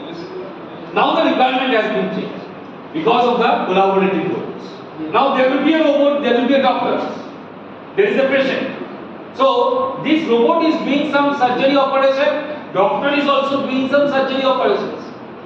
Because the doctor has the understanding, the robot does not have any understanding of the situations like that. So depending upon the situation, the doctor is taking some actions or taking some decision, and accordingly the doctor is also doing some surgery work, and the robot is also doing some surgery work. It is not interfering with each other. It is helping each other. Basically, it is helping each other. So it has been found that whenever the doctors are also involved in the surgery, the quality of the surgery has been improved. Quality of the surgery has been improved. After all, it is a machine. So it can do certain task which is not required, or it can do some mistake also. And we consider that the doctors have the superior knowledge. Doctor cannot make any error in the surgery operations like that. His decision is very right. Okay. So there are chances of that if the robot do the operation, it may make some sort of mistake, and the mistake that robot will do when the situation is unknown, completely unknown. But in an unknown situation, the doctor can take a right decision.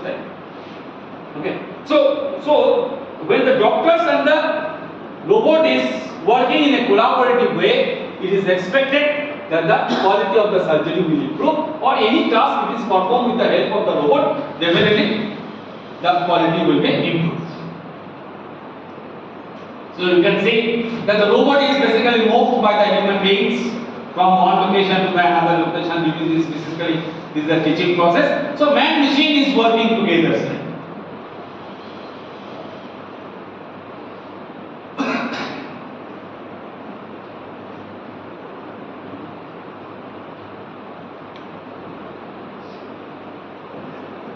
So here you can see all the robots, means they are all collaborative robot, and the size of the robot is not that much of bigger in size. It's a smaller size robots.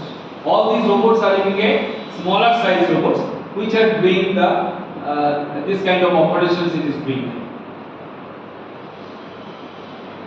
I'm not going into the safety part of this theoretical part of it. Rather I should go something else. So conclusion is that the collaborative robots represent a pivotal shift in the technological landscape, fostering a harmonious synergy between the humans and the machines. From redefining the economic strategies through the cost-effective remote control to pushing the boundaries of the creativity in collaborative arts projects, robots showcase their versatility and transformative potentials. The long-term visions encourages us to embrace the enduring benefits of this collaboration, emphasizing a future where the human ingenuity and robotic precision coalesce for continuous progress and positive societal impact. This is very, very important. Like what part we are taking from the human being and what part is taken from the robotic systems. Robot is basically we take the help of the robot for precision kind of work, and we take the human, means we are taking the assistance of the human. Okay, human ingenuity, basically it's intelligence. So one part of human beings we are taking, that is known as an intelligence part, and the other part of the robotic systems we are taking, that is known as the precision part. So when the precision and the intelligence combine together, when the precision and the intelligence that has been combined together, the effect is you are getting a better product. better systems. So from that perspective, we can say that this collaborative robots is basically the requirement for the future of robotics.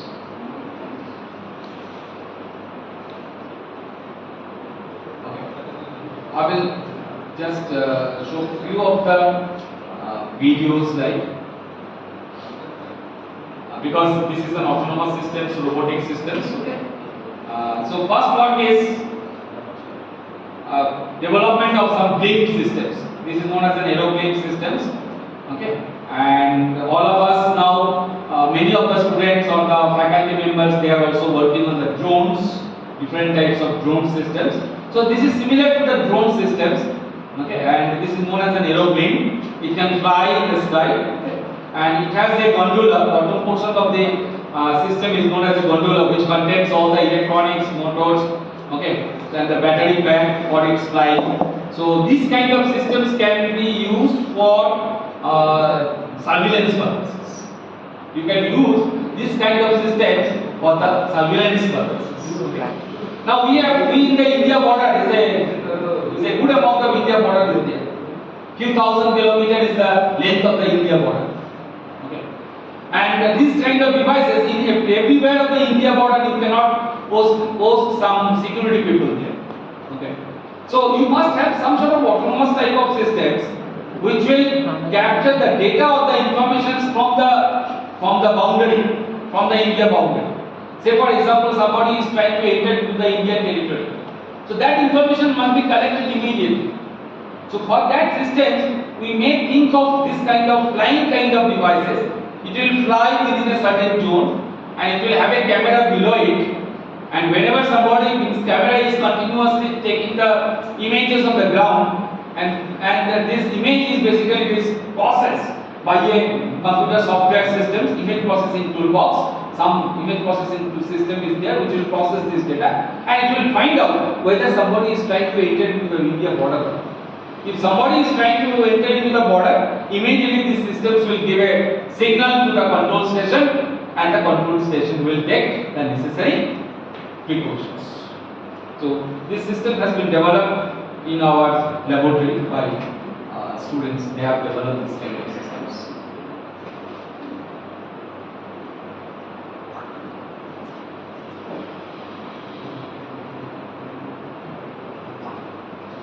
You see the collaboration part.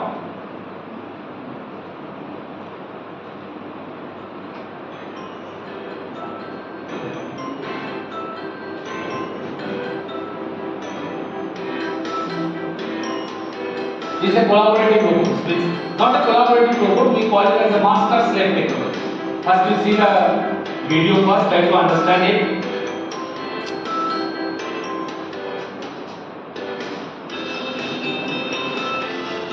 This is known as a joystick. This is known as a phantom omni joystick. With a 6 degree of freedom. It's a kind of joystick device. Means the similar kind of system is basically used for playing the video games. The children generally play the video games with some device which is known as a joystick. So similar to the joysticks, this is known as a omni haptics device. Can you see this robot? This robot is having a 2 arms. It has a 2 arms. Most of the robot has a single arm. Either it has a right arm or it has a left hand. But this robot is having a 2 arms. Now there are certain tasks are there which requires continuous integrations of these operations of the 2 hands. Say for example, nut bolt tightening. We require 2 hands. Without with one hand, it is very difficult to do the tightening operations. In robotics, most of the work can be done by a single-handed robot, single-arm robot. But even there are certain tasks are there which require a 2 hands. So this particular video it shows that there are 2 hands robots. One is the right hand and the left hand and the right hand. And these 2 robots are given instructions by a human being. So you can see here there is a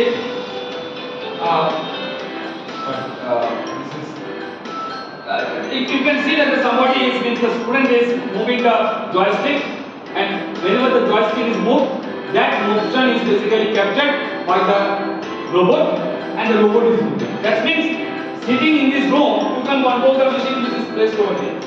If there is a robot over there, okay, without going to that side, if I have a joystick kind of system, then I can operate this joystick, and whenever I am operating this joystick, this robot is operating. Sir, each hand having how many degrees of freedom? 6 degrees. Each 6. So this technology is known as a master-slave technology. This technology is known as a master-slave. So one is master. If I am operating this one joystick, I am the master, and the robot which is placed on that room, this is basically a slave. So master is controlling a slave.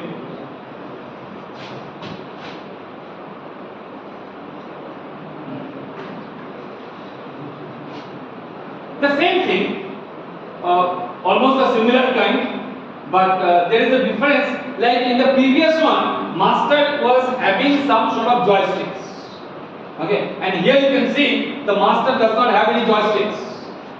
Just master is moving his hands like this. This hands motion is basically telescopic to the slave. Master is moving his hands like this way or that way. So basically one hand is connected with one robot, the other hand is connected with another robot. There are two robots here. Left hand is connected with the left robot, right hand is connected with the right robot. So you are basically, you can see that you are giving the instructions to the machines. Just by giving like moving in this way or that way, by the hand movement, you are giving some instructions to the machines. And this is known as a man-machine interface. This is a new technology, man-machine interface.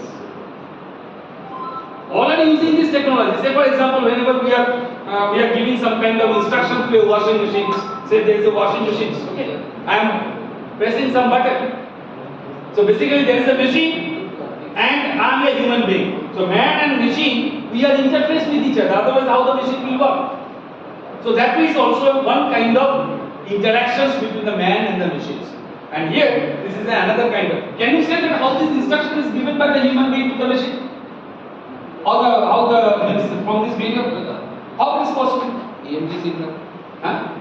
Not the EMG signal, because we will see that nothing is Image processing. image processing. Right? This is an image processing.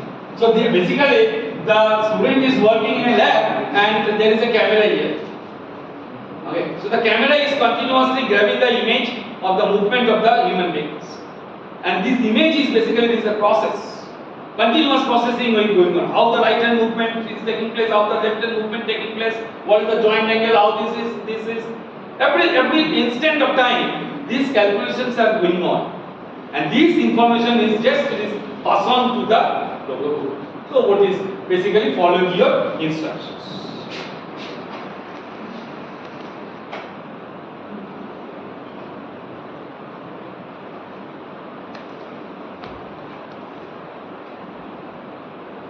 See this video. This is another interesting video.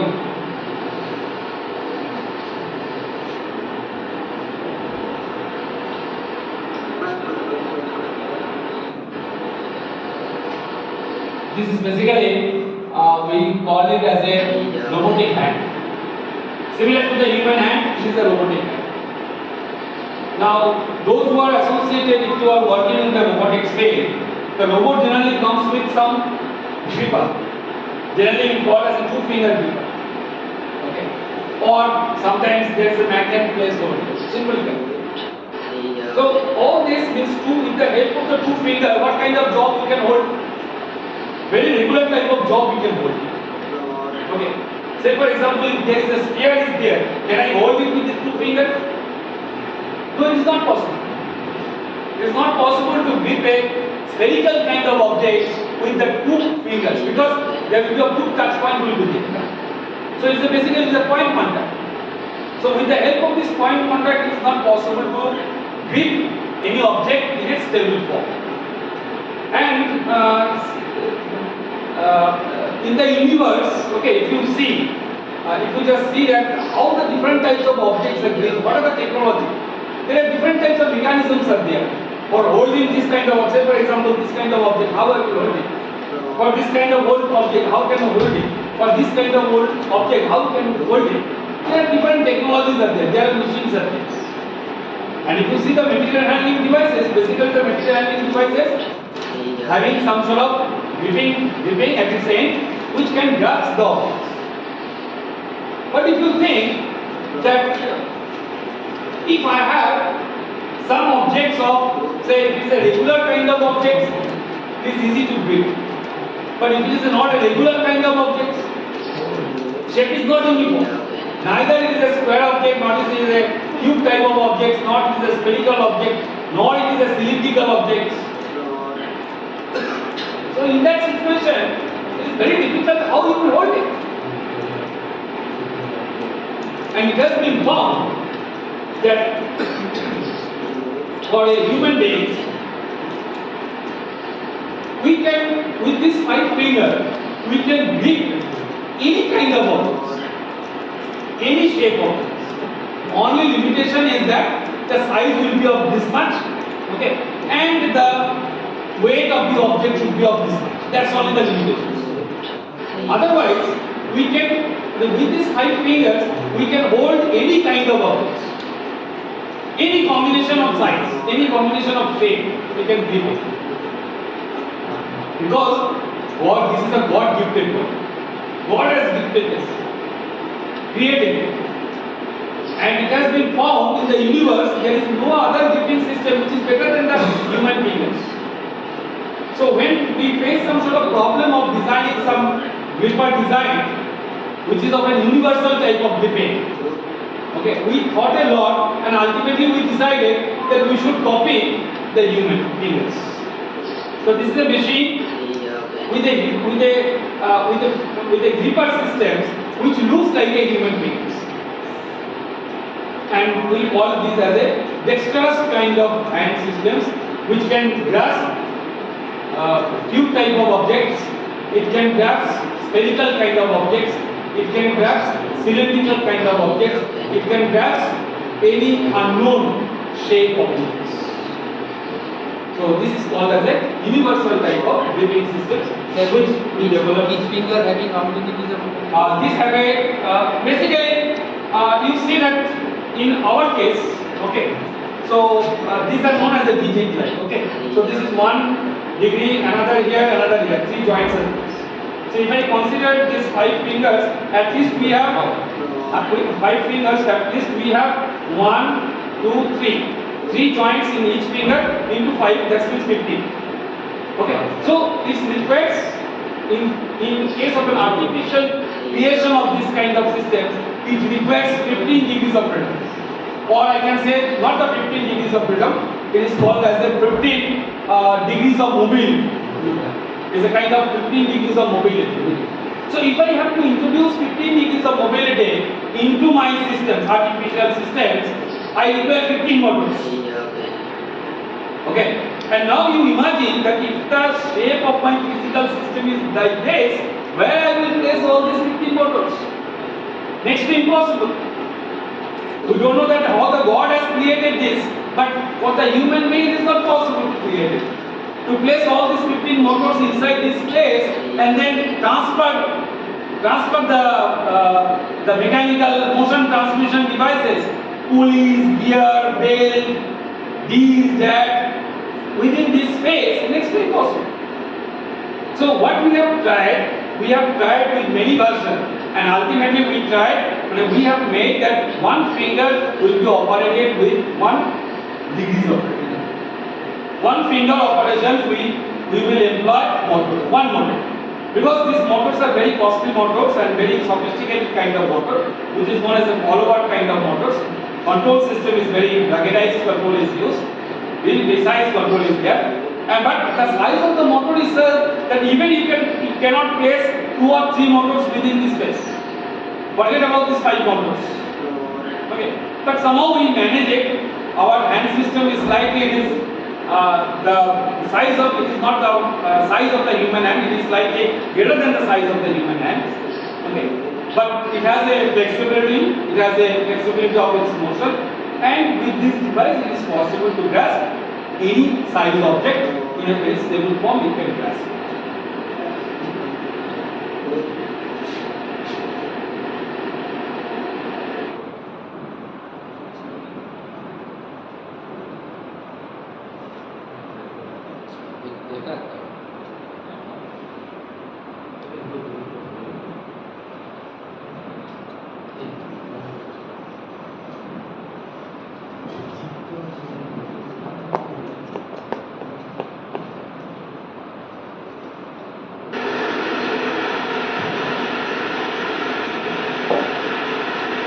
You see that somebody is doing this operation and the computer says something is doing.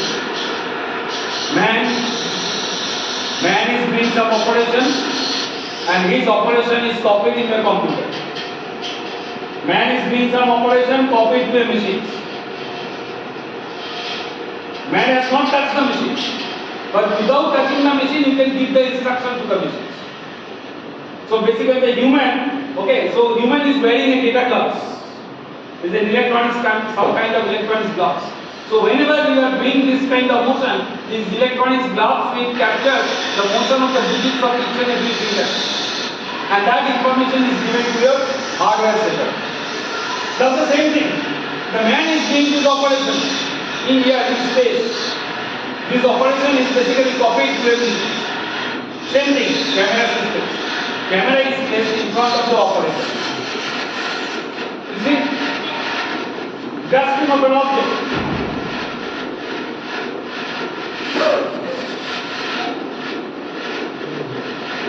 So you can see that this operation, here is the man, here is the machine, and that side is the man. You can think of this distance, you can think of few thousand kilometers. Man is sitting in some place, in some country, and the machine is placed in Calcutta.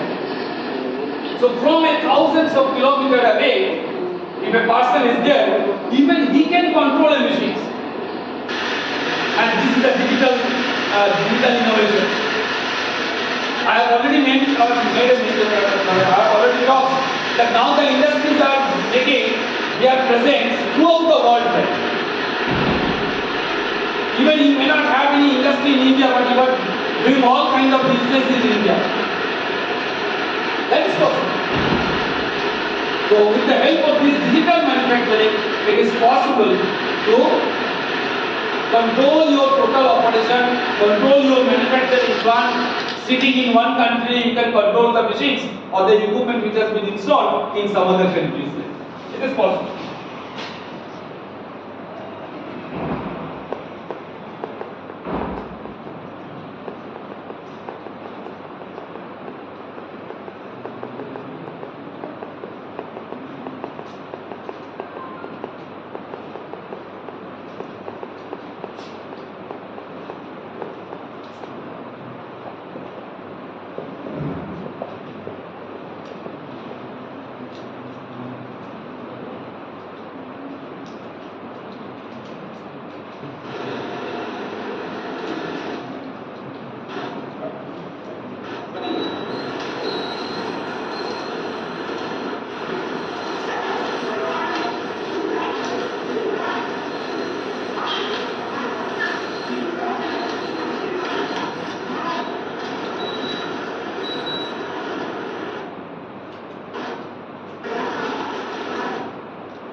So this particular video, it shows a device which is considered as lower exoskeleton, lower body exoskeleton. Okay. We know that there are many people are there in this world, okay, who has a spinal cord injury, and because of the spinal cord injury, people cannot walk. They are basically wheelchair driven. So they have to sit in the wheelchair and they cannot move like from one place to another place. Because of the spinal cord injury, what happens?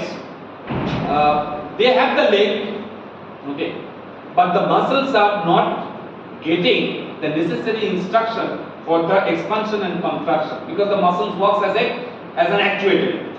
So this is like a machine. This is the kind of body is the machine. And the machine has a motor.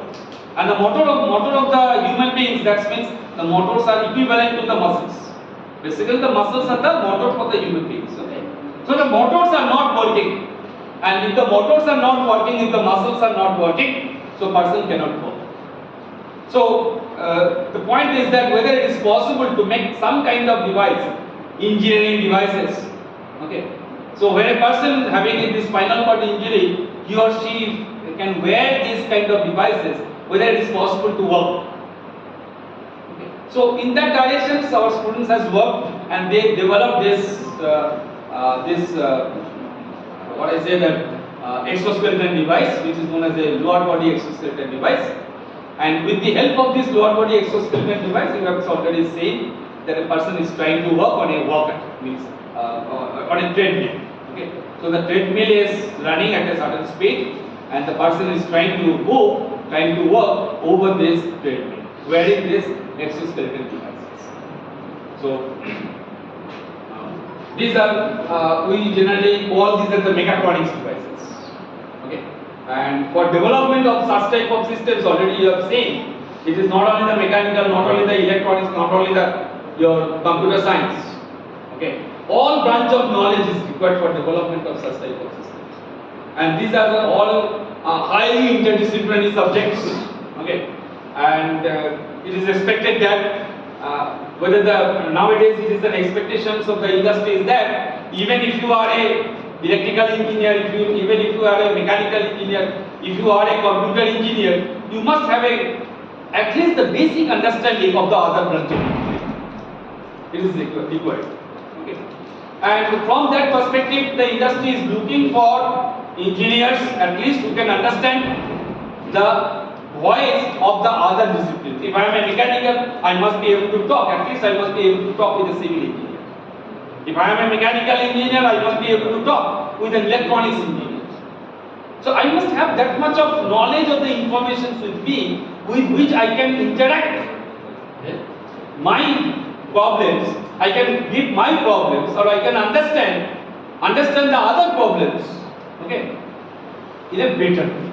So this is the requirement of this generation's students. If you are only teaching the knowledge of subjects of mechanical engineers, probably they will not be able to fit in the industries. As we are all finding that, say for example, generally I give these examples like there is an industry is there is a shop floor is there, production unit is there, suddenly the production stops. Some problems happen. Okay. So what the boss will do, the boss will send a mechanical engineer first to identify what the problem is, why the machines are not working, why the production has been stopped. So the mechanical engineer, the best mechanical engineer of the factory will be sent to that site, and he will go through each and everything, and then he will return back and he will report to his boss that everything is fine from the mechanical point of view. Maybe the problem is from the other branch. Maybe the problem is from electronics, maybe the problem is from the instrumentation, maybe the problem of the software coding. So what the boss will do? The boss will send the best electrical engineer to solve the issue. He will again go and he will again check the system. He will say everything is fine from the electrical point of view. The problem may be from the mechanical, the problem may be the software.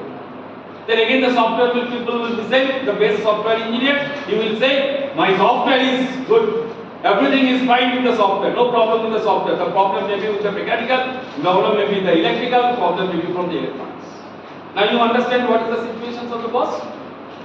How we will solve it? So now the boss is looking for a person who can at least go to the site and he can detect the problems. Okay, this is the problem because the software has been corrupted.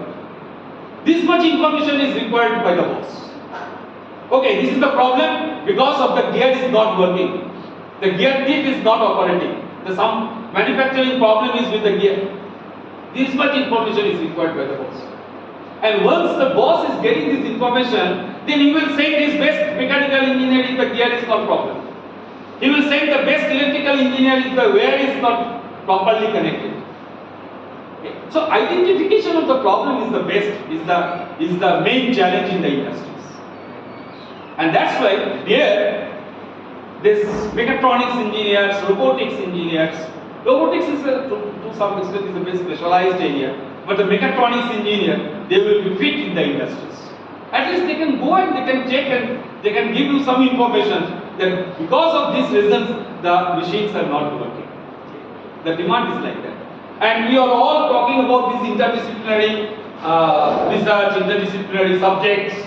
Okay, keeping in mind that this is the requirement of the next generation's industries. And all the industries that have been, I have just shown you the video. Do you think this is a mechanical industries? It is not a mechanical industries. The industry full of electronics, full of mechanical, full of software coding. So we require a person having the interdisciplinary knowledge. Otherwise, probably the engineers, those who are coming without this interdisciplinary knowledge or the flavor, subject flavor of interdisciplinary knowledge, definitely they will face the problems in the industries.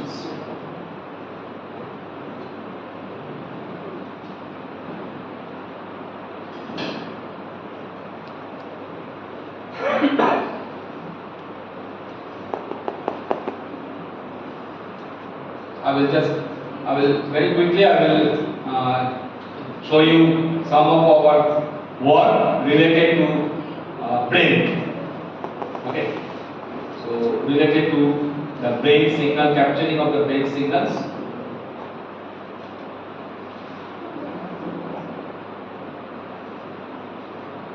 Let me show this one.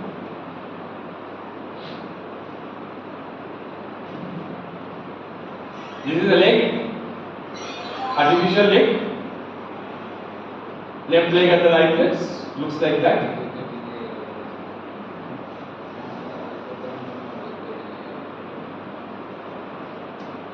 And the legs are operating as if moving.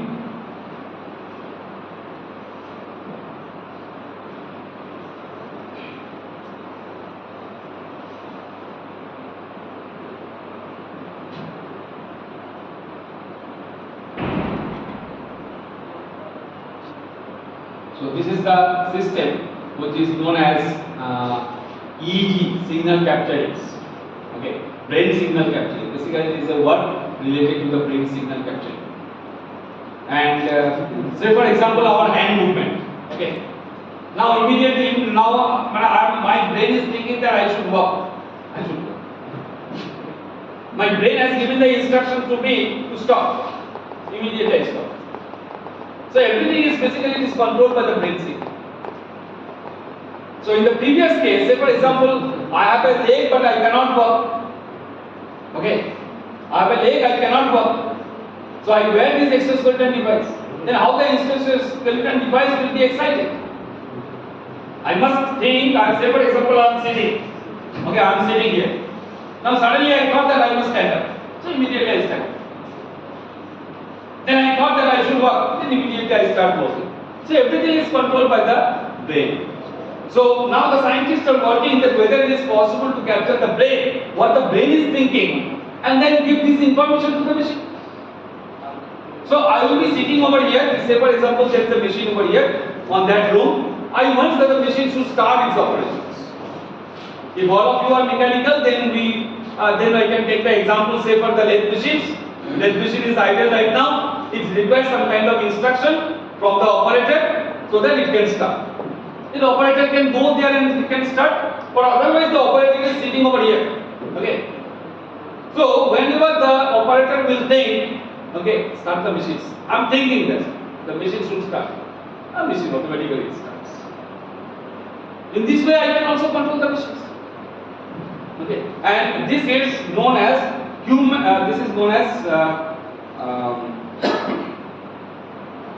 brain controlled machines. This kind of systems are known as a BCI, brain controlled interface, brain controlled. So with the help of the brain, I am controlling the operations of the machine in a real environment, in a real situation. So the point is that whenever we think, okay, whenever we think, our thinking process is clubbed together with many other activities. Whenever I am thinking that I should start the lathe machine, at the same time I am thinking something which is related to my office life, or I may be thinking something which is related to my home also. So what happens? My thinking about the operation of the machine is now clubbed together with some information related to my office, related to my home. So what happens to the signals? Signals will be a certain rough behavior of the signals. I think you understand the signals. Brain will, it is like an ECG type of signals. ECG is curved like, okay. So the brain will produce some signals. And in these signals, there will be three different types of signals will be there. One is related to home, one is related to my office, another is related to my machines. So I have to segregate from these signals. I have to segregate the part which is relevant to the machines. If I can do it, then with that I can operate the machines. So that's why we say that our brain is a very complicated. Whatever we are thinking, okay, our thinking is basically clubbed with so many of thinking process. But whenever the action is taken, you can see that whenever we take the action, I thought that I should grasp it. I am able to grasp it. So here, my grasping my signal is very strong compared to the other signals, means other thought process. Here the grasping thought process is very prominent, and the other thought process is very nominal type. Okay. So the signal is dominating type of signal for grasping. So my hand grasp is also. So these are all part of industrial automations. I mean, in the automations, this will all come. Maybe it is not there today, but tomorrow this kind of systems will be there. How we will operate the machines? This interface is very, very important. Even from the home also you can control your machines. How you will do it? You don't have any switch by which you can operate say. But still you can operate it with the help of your brain. Just think about and then do the operations. Machine will do the operations.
Those who cannot talk.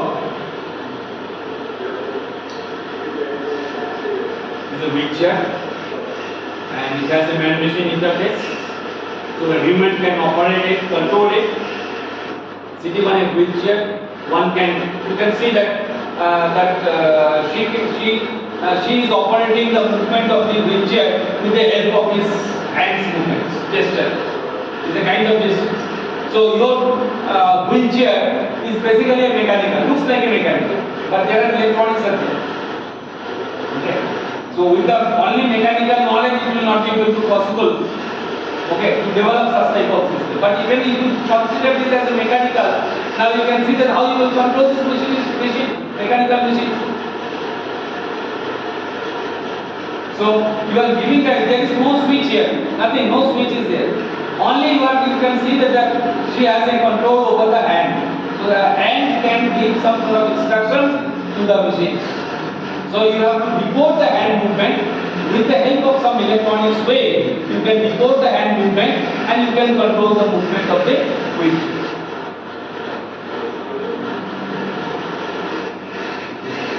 Now the same thing you can see the same device. Now it is controlled with the help of a joystick. So she is operating the joysticks, left, right, forward, backward, and accordingly the wheelchair is moving. That is the very standard practice. All the wheelchairs, generally the motorized wheelchair, they can operate in this way. Nowadays, these kind of wheelchairs are available, which is controlled by the joysticks. And this is the voice. Okay.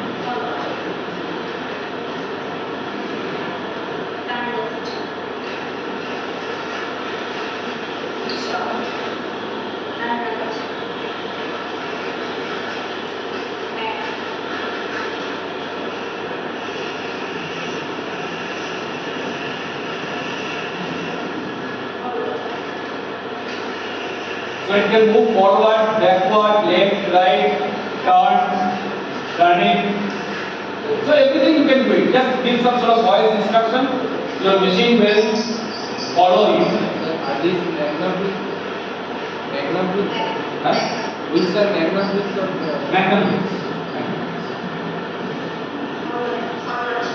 These are all omnidirectional wheels.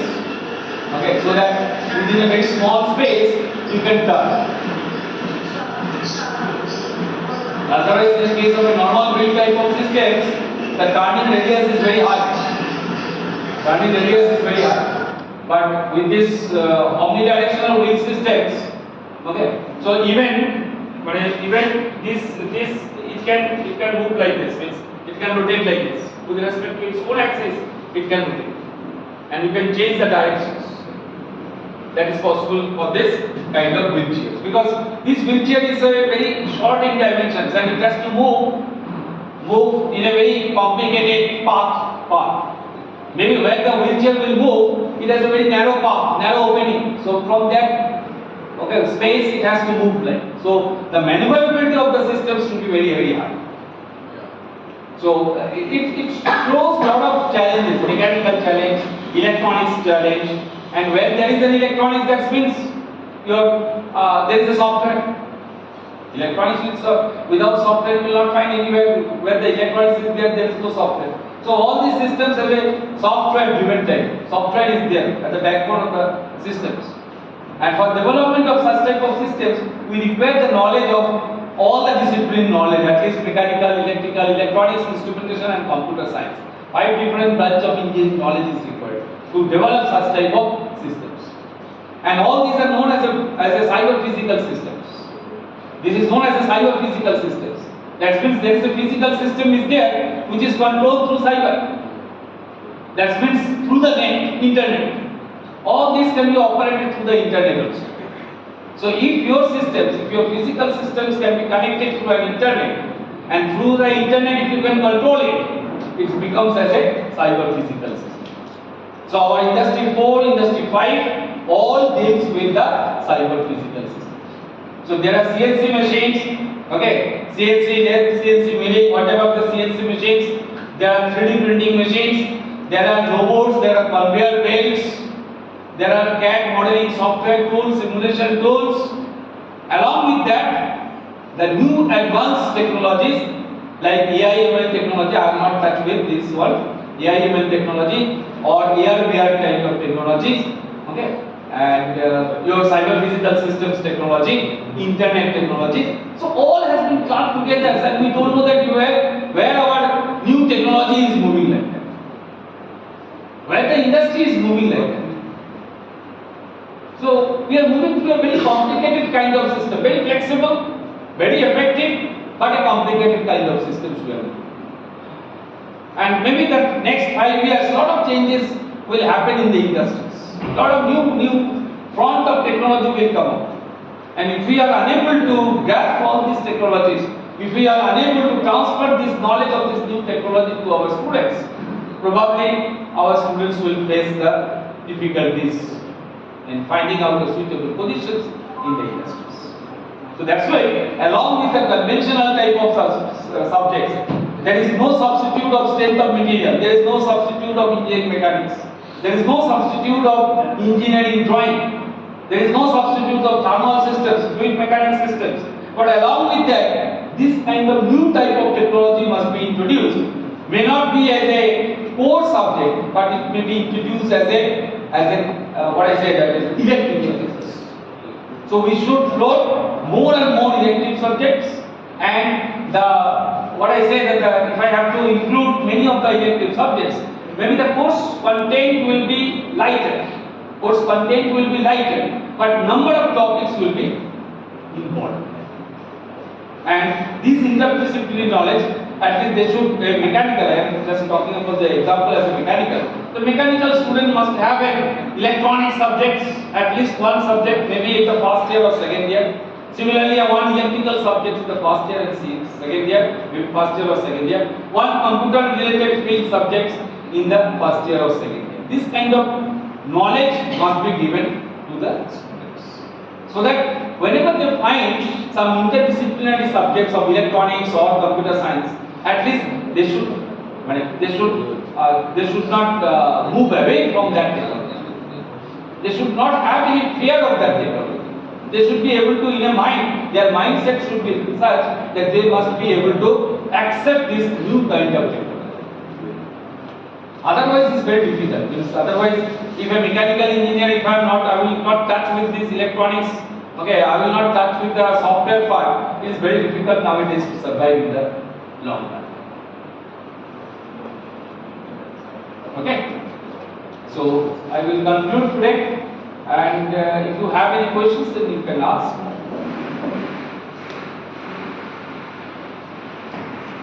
The audience, if you have any question, you may ask. Audience, is there any question? Normal বিলি থেকে normal বিলি থেকে macro বিলের concept অনেক বেশি, আরো বড় হুইলগুলো যেগুলো থাকে না, পার্টসগুলো থাকে না, অনেক এরকম বাজায় যে খোল বাজায় না, ওই রকমই দেখতে হয়। একটা একটুখানি মোটা থাকে আর ফার্স্টে চাপা থাকে, সিলিন্ডার, যেটা মানে সিলিন্ডারকে একটা স্পেসিফিক একটা শেপ দেওয়া হয়। ওই রকম শেপের ওই সিলিন্ডারগুলো মানে হুইলের মধ্যে মানে অনেকগুলো পেরিফেরি তাহলে cost effectiveness The cost effect, one thing we must keep it in mind, cost effective was one thing. Okay. And we should not always, we should move towards a cost effective. Say for example, in the doctor surgery, okay. Cost effective, we all understand that the surgery cost should not be high. That we understand, okay. But in the name